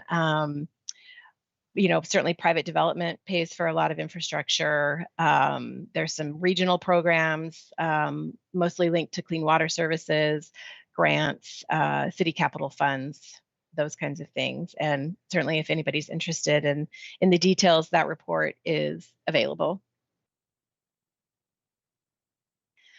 And lastly, because we did have such an emphasis on housing in this plan, and housing was such an important piece of the plan, we did want to take a step further and identify some strategies and some policies to make sure that the city's goals around housing for River Terrace 2.0 can be met. So again, Leland Consulting Group put together a strategy, and there was also a lot of information that came out of the housing needs analysis that was done by Mosaic very recently. I think you guys looked at that just a couple weeks ago, and they identified some policy recommendations.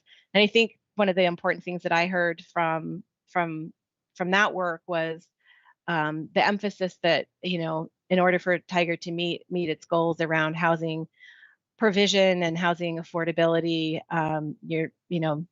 the market's not going to do that by itself, and that there will be need to be some proactive things happening, some actions, some policies at the city level. And so this plan tries to incorporate some of that to the extent possible and set the stage for additional planning around housing and housing affordability as the plan progresses. So that is it. Skylar and I are here, happy to take your questions or hear your comments. Thank you. Let's go with questions specifically, and I guess comments related to this presentation specifically. But remember that Mr. Warren's going to be walking us through a set of questions and direction that's needed, and I don't think the intent is to have that conversation yet. So let's focus our questions on the presentation, if that's okay, or comments on the presentation. Council President Lube, anything? Nothing for me, Mr. Mayor. Councilor Shaw. Thank you, Mayor. No questions, just I applaud the 2019 Tigard City Council for really putting this plan in place and recognize the need for housing and particularly affordable housing, and look forward to further discussion. Councilor Newton. I guess my comments are probably better when we get to the comment section, because I continue to have the same concerns I've had all along. So I can wait and share those when it's appropriate. Thanks. Okay. Councilor Goodhouse. I was just going to say, wow, it was a great presentation, thorough job, and I think it hit a lot of the highlights what we've been focusing on, talking about wanting in Tigard and in that area, and just the benefits of the area are huge. But yeah, great presentation, great work, and collective effort. Youth Councilor Calderon. No questions. I'd also say great presentation. Thank you, guys.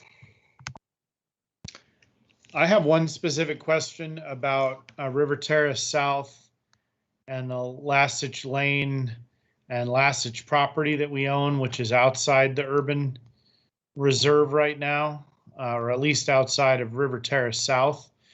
So I'm wondering, in the parks planning for River Terrace South, what, if anything, was specifically done or assumed related to the Lassich property, and whether that can serve some of those needs, or because it's across Roy Rogers Road, is that just not an option? I guess I just want to understand. That's a great question, Mr. Mayor. I think Sarah alluded earlier that one of our goals was to ascertain exactly what our parks needs were in this area, but leave plenty of flexibility for how we met those needs as we get into the community plan.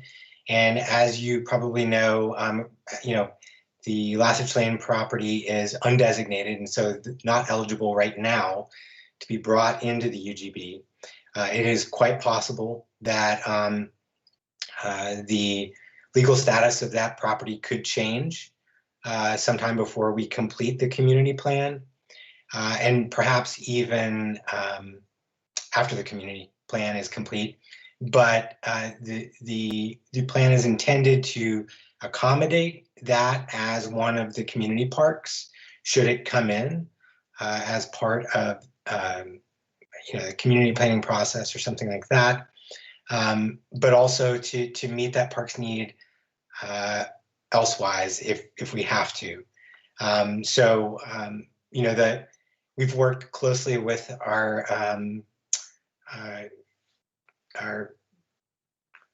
collaborative staff over in parks with their master planning process, and we're working closely on sort of the future of master planning for that park and accommodating it as part of the eventual development of this area. Thank you. I just don't want us to lose, and I mean this collectively, not just the council, but I don't want us as the city to lose track of that connection. And I think it'd be hard, let me state it differently, it'd be hard for me to justify spending resources and energy and money on something that literally could be served by something right across the street if some, I'm going to call it relatively arbitrary designation made by, our MPO changed. That kind of bureaucracy barrier is not something I will tolerate forever. I guess I'll just say it that way. I don't know if that's fair, but. Okay, so Mr. Warren, you want to move us on to the next part of the conversation? Absolutely. So as Sarah mentioned at the beginning of her presentation, this concept plan that you've been presented represents really just the first step in the eventual development of these urban reserves. And as we discussed in the April briefing to council, the concept planning process itself is not a local land use decision in the conventional sense. We're used to comprehensive planning. We create a comprehensive plan, we zone, we approve plan developments, or we do ministerial review. This is, since the urban reserves are outside of the urban growth boundary, the city is prohibited from doing comprehensive planning for them. So instead, the land use decision in this case is made by Metro. And that decision is whether to expand the regional urban growth boundary to include these two urban reserves. So in that decision, the city is the applicant, and the concept plan that you've heard about tonight is the fundamental basis for that application. And we use that to demonstrate to Metro that we've considered all of the elements that are required by the urban growth management functional plan, as well as that we're meeting Metro's 6 desired outcomes. And then city staff and the consultant team, we've reviewed the plan against the Metro criteria, and we feel confident that this plan for both River Terrace West and South meet all of those requirements, including the specific and additional requirements of the mid-cycle review. If you remember when we talked about last time, the mid-cycle review is specifically focused on housing, but we feel confident with the housing focus of this concept plan that it does meet those criteria. So tonight, we recommend that council direct community development staff to prepare that application to Metro to add River Terrace West and South to the urban growth boundary. So preparation of that application would occur over the course of the summer with a target submission date to Metro of mid-September. And the application will need to include letters of support from our service district partners, including Clean Water Services, Tualatin Valley Fire and Rescue. We've already begun that process. We provided a project briefing to the County Board of Commissioners just last week. So Metro Council would then act on the application by December of 2022. And if approved, the city would be provided with additional grant funds to begin the community planning process. And that would be the local land use decision to set in place the comprehensive planning, zoning, and eventually the development code for this area.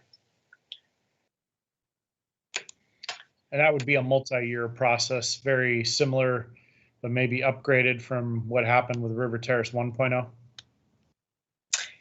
Yes, it would be a multi-year process, definitely longer than the concept plan was. And that's partially because we'll have a little bit more luxury of time, but also just because there's so much more complexity once we start to dive into some of those details and the refinement of the ideas that were presented in this concept plan. There's more to work out, it takes more time, and there's more coordination needed.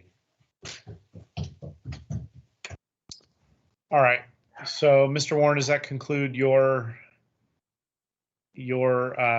presentation, or I don't know what you want to call your recommendation and the materials you just shared? Yes, that concludes the recommendation. All right, Councillor Newton, you've been so patient. Do you want to start off the conversation? Oh, sure.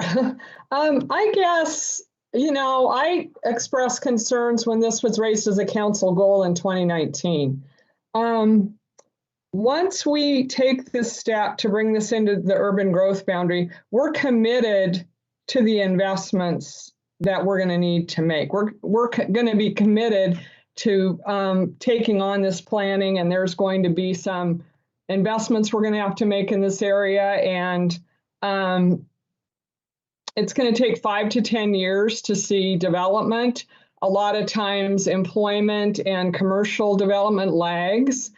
I'm really concerned about the issues we have in our current city related to equity in parks, you know, transportation, all those kinds of things. We have a park up on Bull Mountain, Sunrise Park, that we have been holding on to for 10 years because we can't afford to develop it. So I'm not opposed to growth. I'm concerned about, because when River Terrace North came in, it sat there for 10 years and we scrambled to get a plan done.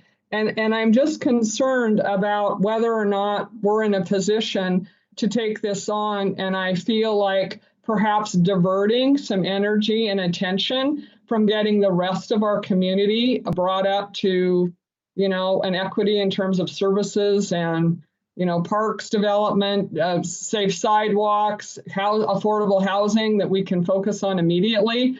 So that's my concern. I'm concerned on bringing this in, and that's immediate commitments we are making to developing this area, and it concerns me. So that's, I'll just say.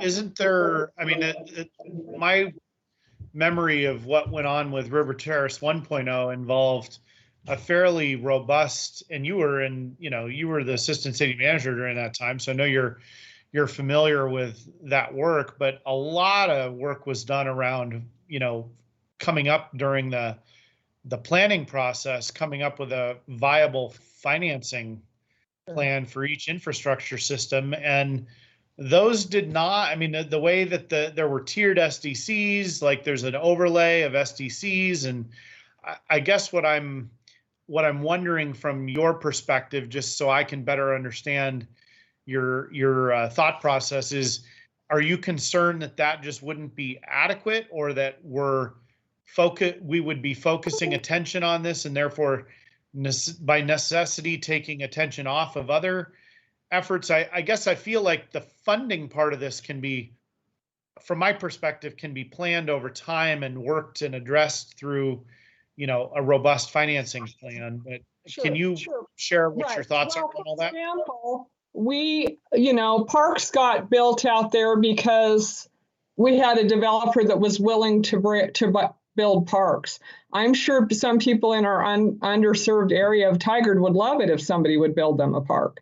And then we have parks that now we need to maintain. So it just feels disconnected to me. Are we really thinking, and it's fair to them, once this is brought in, the people that are presenting this to us, they deserve our attention. They deserve to move this forward. They do not deserve what happened in the north part with 10 years of nobody doing anything. So I guess what I'm saying is, once we commit to this, you know, we need to take it seriously. And I'm concerned about, I've heard, well, the developer will build the parks, but then the expectation is we will maintain them. I know this is a few years down the road, but we still don't have a good handle on how we're going to maintain our parks in the future. So taking on 4 new parks worries me a little. And again, I think we really have to think hard about taking this on in the first place, because once we do, we owe them our best.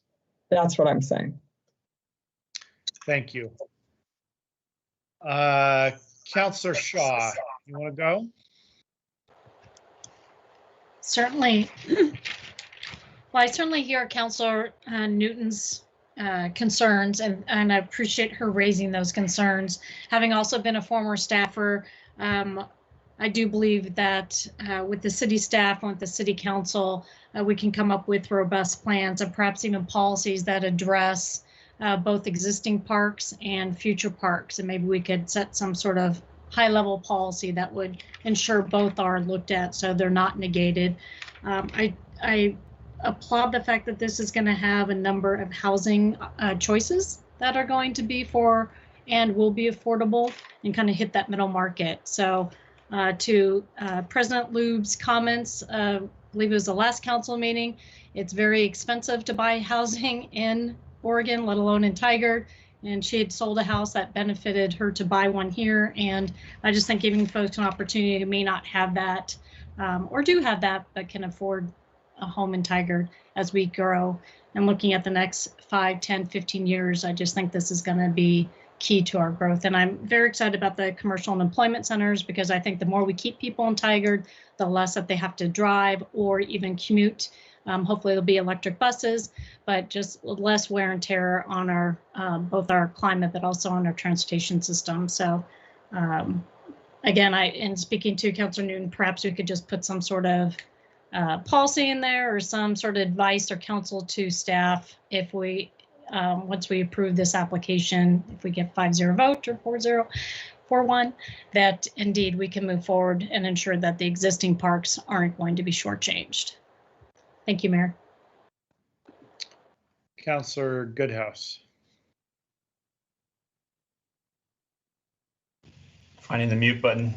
Thank you. Yeah, a great presentation, exciting. One thing I also want to remind the council too is that we also, part of this application is the, in a sense, kind of the promise we made to King City when we wrote letters to a metro for King City to go into and bring into the urban growth, that we would also come in and support them. And so part of their process as city when they came in was knowing that we were going to be there at the same time building that area out and working conjointly with them. So part of this is to remember that we've already kind of gone on the record with Metro and with King City saying we'll bring this in to help out and do it at the same time. And it's encouraging to see all the area up there. I've talked to a lot of people that live in that area. And even though some parts do have parks, there's a lot of areas that don't have parks, they don't have trails, they don't have access to commercial. So they might be living in the area, but they don't have ways to get around, access all those parks. And I feel, and maybe I'll let City Manager Reimer speak, but I think if the staff was confident in recommending this, I think the staff feels like they could probably do both, kind of in response to Councilor Newton. I don't think they would recommend this if they didn't feel like they could do both at the same time, take care of the rest of the city that needs to be done, the parks, figure out the funding in the areas that need to be taken care of with the parks master plan and this at the same time.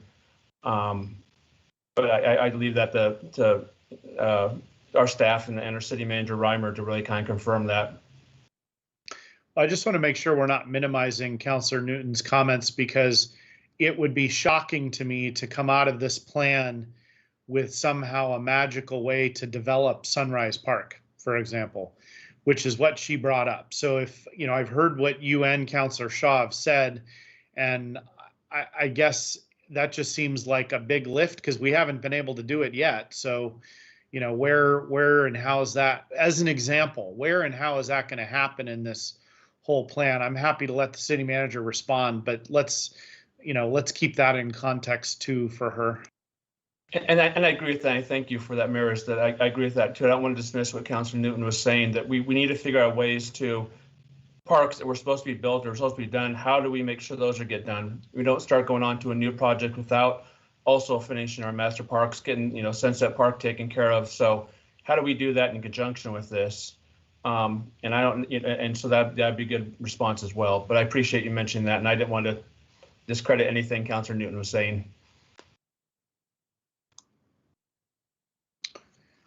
City Manager Reimer or I don't know who necessarily to call on, Mr. Warren, maybe you, but is there a staff member or more than one that can respond to this broader question about the infrastructure issues, both financing and really the general concerns that Councilor Newton's raised before we move to Council President Lube?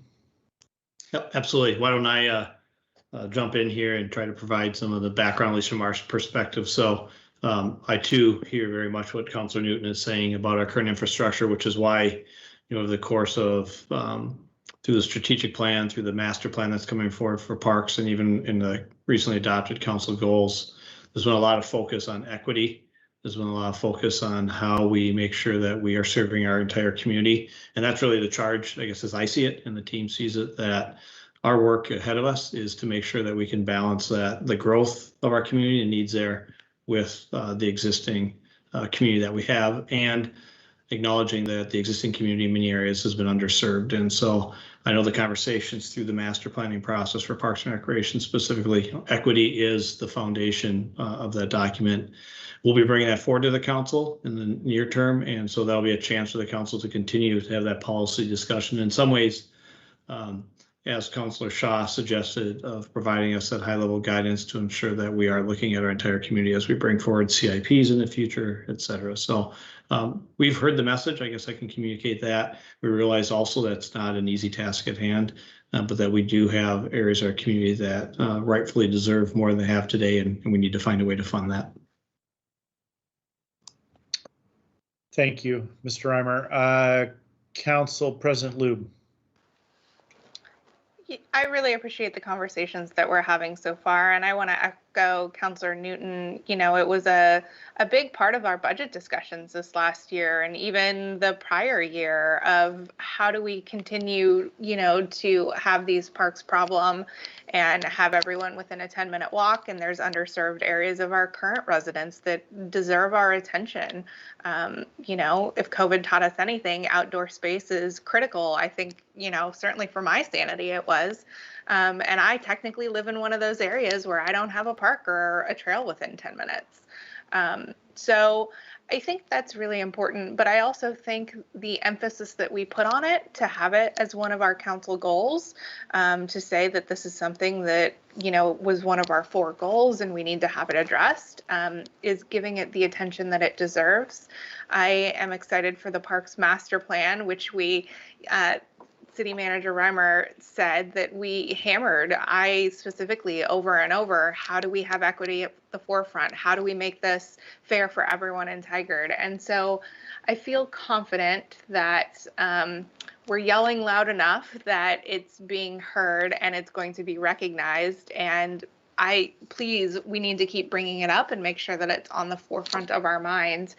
But I also think that we're in a housing crisis, and we do need to look 10 years down the road. And in order to encourage the missing middle and people to be able to, you know, build that generational family wealth and to get into their first homes, we need that type of housing. And I like the concepts that, you know, are being shown about the different types of housing together, and the Main Street sort of employment land, and that living somewhat harmoniously.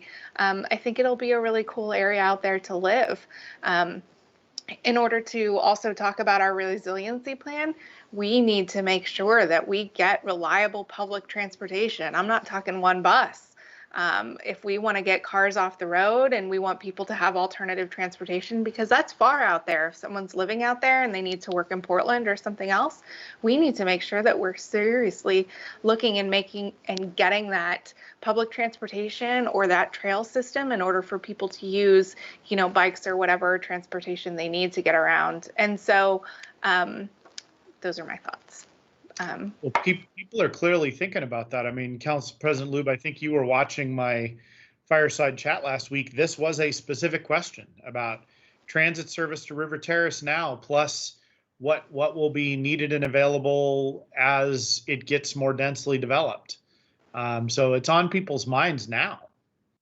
It's a good point. Okay, Youth Councilor Calderon, you've been very patient. I would assume you're going to have some thoughts here.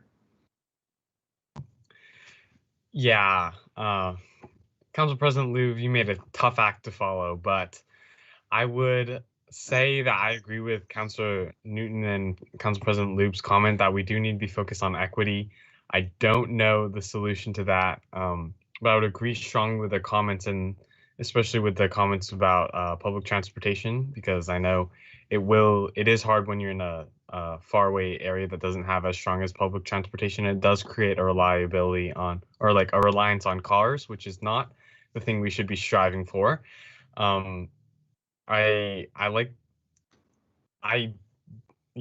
That's about it for my comments. I would say that the other two counselors were more articulate than me, and I would listen to their comments over mine. Oh, Youth Councilor Calderon. So self-deprecating. I hear your message loud and clear, so not lost on me. We're not, Mr. Warren, we're not being asked to vote on this tonight. Are we being asked to basically provide our overall direction? Are you expecting a vote? You know,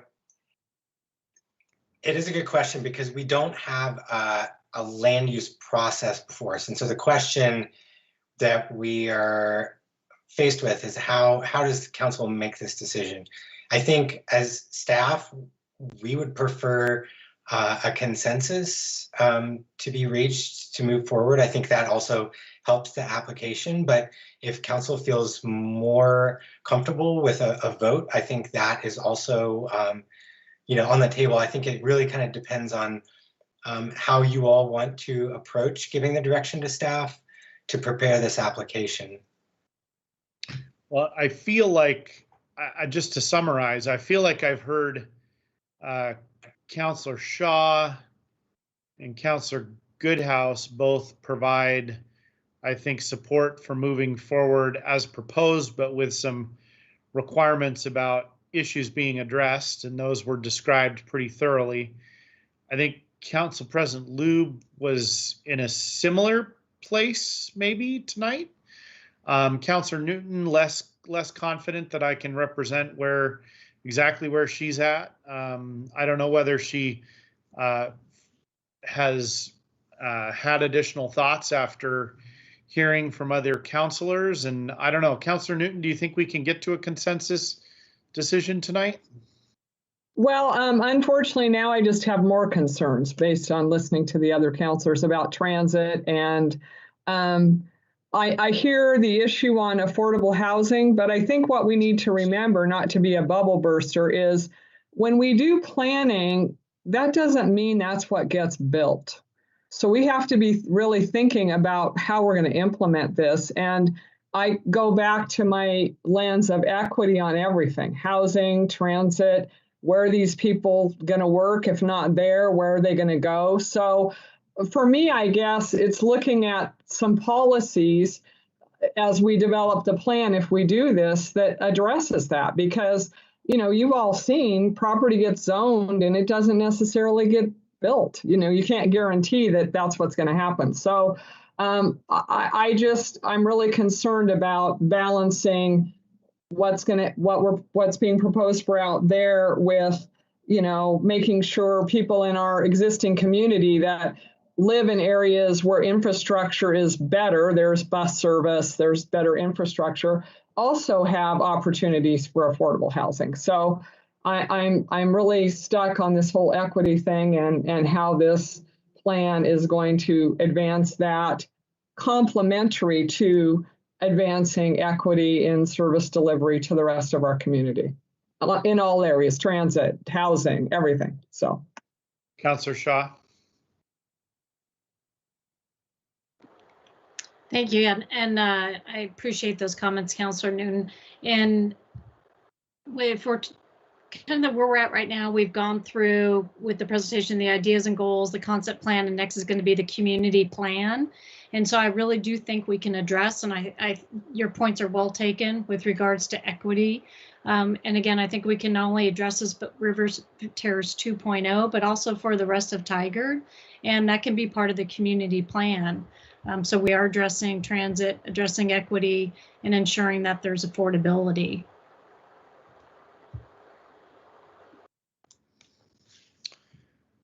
So Councilor Newton, I actually, before I even go back to Councilor Newton, Councilor Shaw, Council President Lube, and Councilor Goodhouse, did I accurately represent in my summary a few minutes ago kind of where you're at? Council President Lube, you seem less certain. Do you want to speak to what maybe I missed? No, I think you were fairly accurate. I mean, think that this is a move in the right direction, but I think we also need to shore up our house first, right? And take care of the city that we have as well.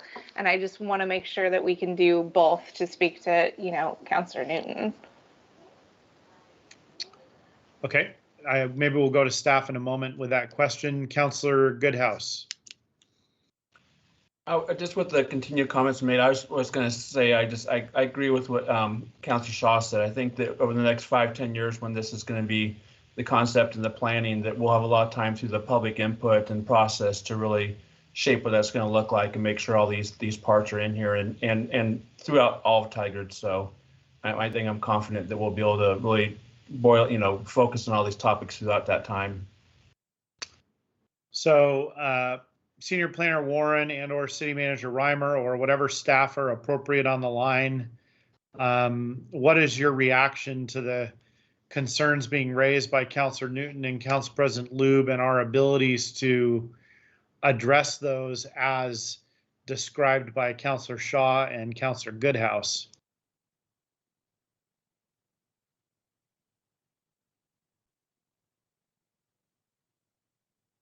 I can speak to maybe the equity piece, and then I would turn it over to Steve to answer at a higher level even than that. But particularly focusing on the housing equity piece and making sure that as we move forward, that this area does meet the vision that we've set out for it.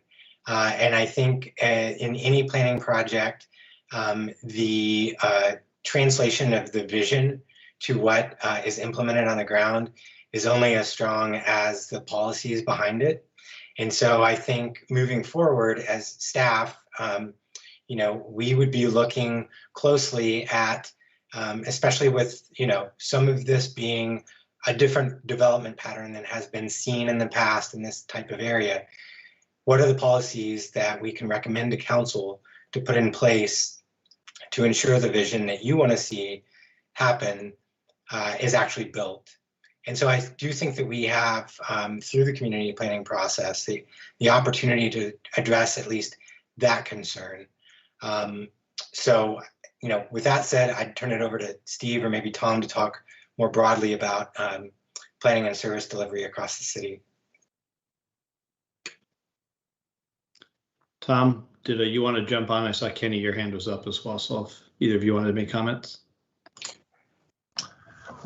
Tom McGuire, Assistant Community Development Director. I can defer to Kenny if Kenny has his hand up, but I was going to address some of the issues specific to the planning agenda within the CD department and how we look at resources there. Kenny and I have. Why don't you go ahead and do that, Tom? Okay. So, it's a matter of priorities. Tonight you approved the budget, so we have our budget for the next fiscal year and our staffing level is set. And so there's a finite amount of work that we can get done with that. So if we move forward with River Terrace and it gets selected and added to the urban growth boundary, we need to do that community planning. So that's essentially a whole person that we be devoted to that project. I have no concern about that particular project touching on all the issues we've talked about, the housing, the infrastructure, equity. So that just means that there's other projects that are on my long list of projects to get done for the city, that some of those would be delayed and would not start next year. So it is that matter of priorities. And this year, through the end of the year, we will finish the Washington Square update. We'll finish the Tigard Made update to our commercial and industrial zones. So, and the concept planning. So we will have a lot of work that we've been talking to you about completed. And then we've got the citywide conversion to Tyler, which is actually going to take a fair amount of staff time to get that done. So we're probably looking at the update to the sensitive lands chapter and some other tree code updates. We're looking at the, I call it the addressing urban agriculture. You probably think of it more of dealing with the chicken issue. Yeah, the chicken code. Yeah. The chicken code. So those are probably going to be delayed a bit longer. So Tom, that list you just ran through, those are the things that are going to take longer to get to, like as far as from a community development perspective, like when Councillor Newton's wondering what work isn't going to get done, that list you just gave are the things that aren't going to get done as fast? Correct. Those would be specific projects that might be delayed. One or both of those. We also have a whole range, those are specific big legislative projects the planners work on. Other staff in community development, there's more specific, smaller chunks of housing and TIF financing projects in the triangle. And, it probably is not going to affect those. But then you've also got, I can't speak for them, but the impact on engineering, public works, staff that they would have to devote to trying to work out these can be very snarly infrastructure issues and the finance issues. So, well, and that's even I remember finance being really involved in the River Terrace 1.0 work too, right? As far as yes, figuring out how to finance all the infrastructure. Very much so. Yep. Okay. So let's go to Director Asher if he still wants to speak, and then Councillor Goodhouse had his hand up. Thanks, Mr. Mayor, and good evening, Council. It's nice to see you tonight. I'll just offer a few additional thoughts, maybe a little bigger picture than what Tom just walked you through, which was very CD community development centric, which I appreciate. But I guess first I want to say that this plan that you're looking at, this concept plan, it's really excellent work. And I want to thank Sarah and Skylar for getting us this far. Everything I'm about to say is not an indictment of that plan at all. I also want to say I think this is an excellent discussion that you're having because I think it's very real. There are trade-offs, and Councillor Newton is pointing to one because the fact of it is this is a pretty sizable expansion of the city, and under any scenario, even if this neighborhood is the most equitably planned and developed neighborhood that Tigard has, and I hope it is, it's still an expansion of city. It is still going to take resources, some city resources, to get it built and then keep it maintained and service it. There's just no way around that.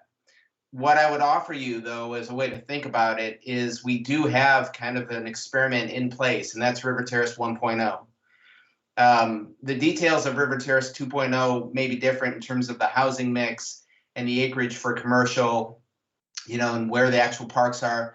But this is another River Terrace project, and the kinds of issues that you've run into, I think, in your policymaking and allocation of resources in River Terrace 1.0 are very much a precursor of what River Terrace 2.0 will be like, because we'll still be faced with maintaining parks and providing police and library services and planning services and all the things I think that Councillors Newton and Lube and others have pointed to. I don't know that it's as simple as saying there is a high level policy that we will be able to write and follow to solve all of that. The last thing I'll say, having said that, we can still make this application and continue this discussion. And I think that might be my recommendation, is to allow for this application to be made so that all of us can continue to figure out whether and how this part of Tigard ought to be brought into the city and in a way that we can continue to meet the equity goals of the entire city. I don't think that's impossible, but I don't think that expanding the city makes that any easier. It just doesn't. This will be a new community. All of the facilities will be new. And that's what I heard the complaint about River Terrace 1.0 on that parks discussion. So I won't take any more of your time. Thanks for allowing me the floor for a moment, Mr. Mayor. Thank you, Mr. Asher. City Manager Reimer or any other staff want to speak on this point before I go to Councillor Goodhouse? No, I think I'm good, Mr. Mayor, unless Councillor Newton wants us to speak to something specifically. Okay, Councillor Goodhouse. Yeah, and I was gonna say too, just during the process, we have gotten creative and we did come up kind of a thinking outside the box of how to tackle the problem with having limited staff and coming up with a contract too to kind of get us to this point. So I think we've also found ways to manage everything else within the city, but also move forward on how to do multiple projects. So I was just kind of pointing that point out as well, that we, that was the complaint, I think, or the problem we had a couple of years ago, is how we do this in the first place. And the council did get creative, came up with a contract so we could have staff and financing and planning and all that work on this and get this to where we are.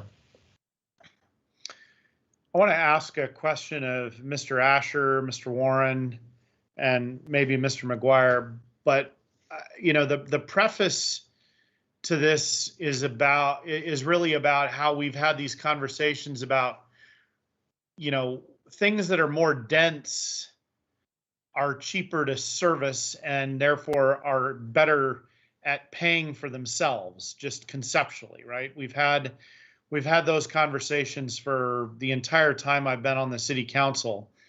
And so my question is, if we're talking about bringing in, and Councilor Newton's point about not being able to control exactly what gets built, while that's true, we also can control the number of units per acre that are planned. And so that is some level of control over density. And I guess what I want to explore is are we talking about development in this area that is dense enough that it's going to be more efficient to service rather than the sort of, McMansion style development that we've seen in some of River Terrace 1.0, which I don't think is particularly efficient because it takes up a lot of land and space to get one unit on. Well, I'm interested in Skylar and Tom's opinion on this. I don't think that at 20 units an acre, if we achieve that we're crossing that threshold, Mr. Mayor.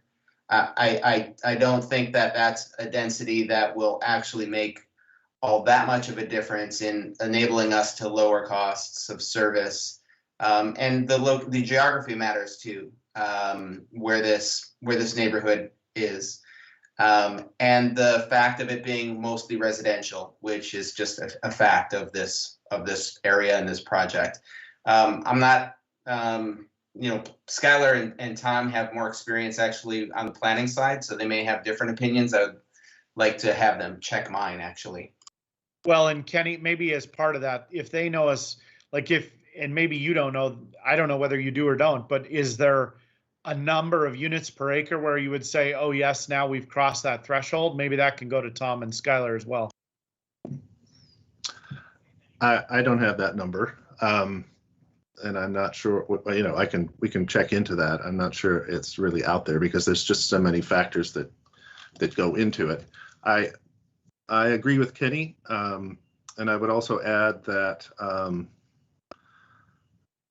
also because it's greenfield development, that just adds another layer of cost. That part of, when we were talking about the trade-offs between expansion of the urban growth boundary and say development of the triangle and Washington Square, part of the savings in the cost or the economy of Washington Square and the triangle is that so much of the infrastructure is already there and the redevelopment is cheaper. Whereas River Terrace, Greenfield, everything is new. So it's just that much more expensive.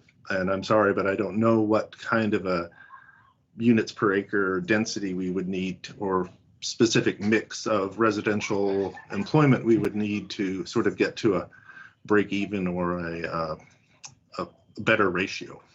I don't know if Skylar has seen that. I guess the only thing I would add to this is there's, as you all are all well aware, there's sort of two sides to the costs. There are the upfront costs, right? The infrastructure that has to go into the greenfield, the new pipes, the new roads, that kind of thing. And those things are paid for, by the development through supplemental SDCs. And in the sense that, the cost is lowered somewhat by on a per door basis by having more units per acre. I think we do know that, right? If you have more units per acre going in, we don't necessarily have to upsize the infrastructure, linearly, right? But There's some economies of scale in that. Yeah, exactly. And so we're able to spread those costs on a per door basis and thus make the housing cheaper. Where I have no expertise is in the cost of delivering services over time to an area that's been brought in. I will say that is something that, we had discussed building in some kind of analysis to that effect, a cost of service delivery to the next phase of community planning, because I don't believe that that's ever been done in one of the UGB expansion areas out this way. So, it might be illuminating to find out, if there is an economy of scale there. Okay, so we've just had a bunch of additional staff input to our thinking. Is there additional perspective or thought? Anybody have either adjusting their thinking, or are we at a point now, time-wise, we're nearing what's supposed to be the end of this discussion, but I also want to make sure we give staff a clear, thoughtful, hopefully consensus, which is what they're asking for. Any member of council have more they want to share? I have a question for Mr. Asher. So if the application is submitted, then we're all in, right? If it gets approved, it gets brought in, correct? That would be the assumption. But I don't think that there's any. You're not necessarily making an irreversible decision there. There's going to have to be a grant to fund the community planning. That's a process. You'll have to approve that. Then the community planning itself will have to be approved and adopted. The annexation has to be approved. I mean, there are still many gates to go through here. Every time you go through one, you're sort of setting up an expectation, and it would be pretty unusual to back out of those gates, but you could. Thank you. Councilor Newton, do you want to propose how, if it were up to you, what direction we would be providing? I know other members have already kind of stated their preference, but I have less of a good read on what your thinking is on consensus here. Well, I guess I have to be honest with everyone. I voted no when we set this goal for a lot of the reasons that have come up tonight. But I recognize that if the rest of the council wants to proceed with this, I've said what my concerns are. And so I'm not sure I'm the best one to move away forward, because I'm still being cautious. But I know I'm part of a group of well-intentioned, well-thinking folks, and I've raised my concerns. And so, I think you're right, Mr. Mayor. Unless somebody has anything more illuminating, maybe it's time to just move on. All right, Council, I want to double check with Council President Lube. Council President Lube, are you comfortable with at least moving this next step forward from a consensus perspective? Yes. Okay, and I believe Councilor Shaw and Councilor Goodhouse were already there. Please tell me if I'm wrong. No, okay. Correct, Mayor. Okay, so staff, I think you've got as much of a consensus as you're going to get. I think you've also heard some key things that are not directly related to this effort, but are on the weighing heavily on the minds of the council around what this means in relation to the rest of the city. And so I hope that is taken in, and that that's providing input to our future planning efforts and decisions in all of our planning processes. And that, I think that's loud and clear. You heard that from, I think, everyone on the council. I guess I didn't verbally say it, but I'm saying it now. So staff, do you feel like you have direction? Yes, Mr. Mayor.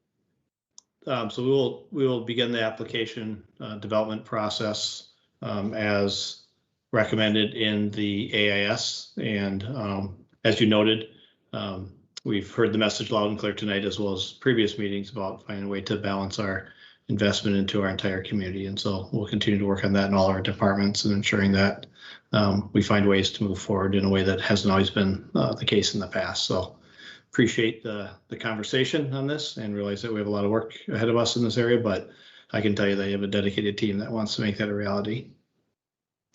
Thank you, City Manager Reimer. We have no non-agenda items. City Manager Reimer, administrative report. Well, hello again. It's been a long time. Just a few quick items here. I want to start by reiterating what the mayor said at the end of our budget adoption. Thanks to our entire finance team. I did, step into the process in February and immediately was told in a couple of days you have to start making some decisions on what's going to be in the proposed budget. So thanks to the entire finance team for their efforts. I immediately became confident with their experience and expertise in the area, and obviously it shows through in evenings like tonight when Mr. Kang was able to walk through the budget and provide the information that all of you needed. So kudos to them. Also just want to say thanks to the chamber, like all of you did, in regards to Restaurant Month. I think it's just a great way that we're bringing, we have a community that is looking for the things to do as COVID restrictions ease, and a way to support our local businesses. So it's really a great combination of having an active community as well as our businesses seeing patrons once again in higher volume. So thank you to the chamber in that area. Speaking of food, as you know, we've been separated for many, many, many months, and many departments have added teammates throughout this time, and our information services is no different. Many of them have worked remotely, and just happy to say with the nice weather we had last week that they were able to come together in a socially distanced, safe manner at Cook Park and have a team barbecue. So I'm glad they had that lunch. I know we had one teammate that was still on the iPad virtually, but it's nice to know that our teams are finding ways to reconnect literally in person every once in a while here. So kudos to them for that. A quick follow-up on our reading program that we've talked about. To date, over 100 youth have registered for that program. So thanks to the library for their efforts in getting the word out and getting our youth registered for the reading program. We're also at the library hosting 2 virtual Pride story times. We had one on Sunday, and then our second one will be on June 23rd at 6:30. So just another way of celebrating our entire community, and thanks to the library for their leadership in that area. Another follow-up from our Path to Mobility Equity community meeting that we had last week, and we talked about for a couple weeks in a row. We had 19 community members join us for that conversation and to provide us with their ideas and thoughts and to hear from us as well. So thanks to those community members for participating in that event. We have another meeting coming up that I know the mayor you're involved with, as well as some other local community organizations in the future of transit, housing, and development in the Southwest Corridor. I believe that is this Thursday, June 10th at 12 to 1. And so look forward to those comments. We also have our Tiger Gold session number 5 on this Saturday, and this will focus on community engagement and leadership in the community. So 2 key things that obviously the council continues to talk about in all of your discussions. And then a save the date for Saturday, June 26th, which will be the gold graduation ceremony. And it sounds like invitations will be forthcoming to everyone for that event from 11:45 to 12:30. And just a couple other things in the city management team, we are working on a grant application to the U.S. Conference of Mayors to target a grant for police reform and racial justice, which is due June 15th. Thanks to the mayor for bringing this into our attention as well. And we're moving forward with that application. That makes me so happy. Good. We like that. Happy mayor is a good thing. And and our team, I don't know if it grows. We say it's growing, but it's actually, we're just replacing a teammate. And I know that Carol is very pleased with this, but Jesse Ramondo will be joining us as our deputy recorder on June 14th. And it's coming to us from Fortuna and Anaheim, California. So it's a great background. And I know I want to just say thanks to Carol for her efforts in this interim time, and we're looking forward to Jesse joining us as well. And that concludes my remarks, and thank you for a great meeting and great conversation, Mayor and Council. Thank you, Mr. Reimer. And I want to actually compliment the council on having such a thorough and thoughtful discussion earlier. I was reflecting on it while Steve was giving his administrative report too, and I think we had a really meaningful conversation and respectful and thought-provoking. So thank you for all of that. I think I just appreciate it when we're able to do that. So we have no executive sessions scheduled. I will entertain a motion for adjournment. I'll move to adjourn. I'll second the motion. It's been moved and seconded. City Recorder, please conduct a roll call vote. Council President Lube, Yes. Councilor Shaw, Yes. Mayor Snyder, Yes. Councilor Goodhouse, Yes. Councilor Newton. Yes. All right, we are adjourned. Good night, Tigard. Good night, Tigard. Night, Tiger. At all. Everyone. Thanks, Tigard.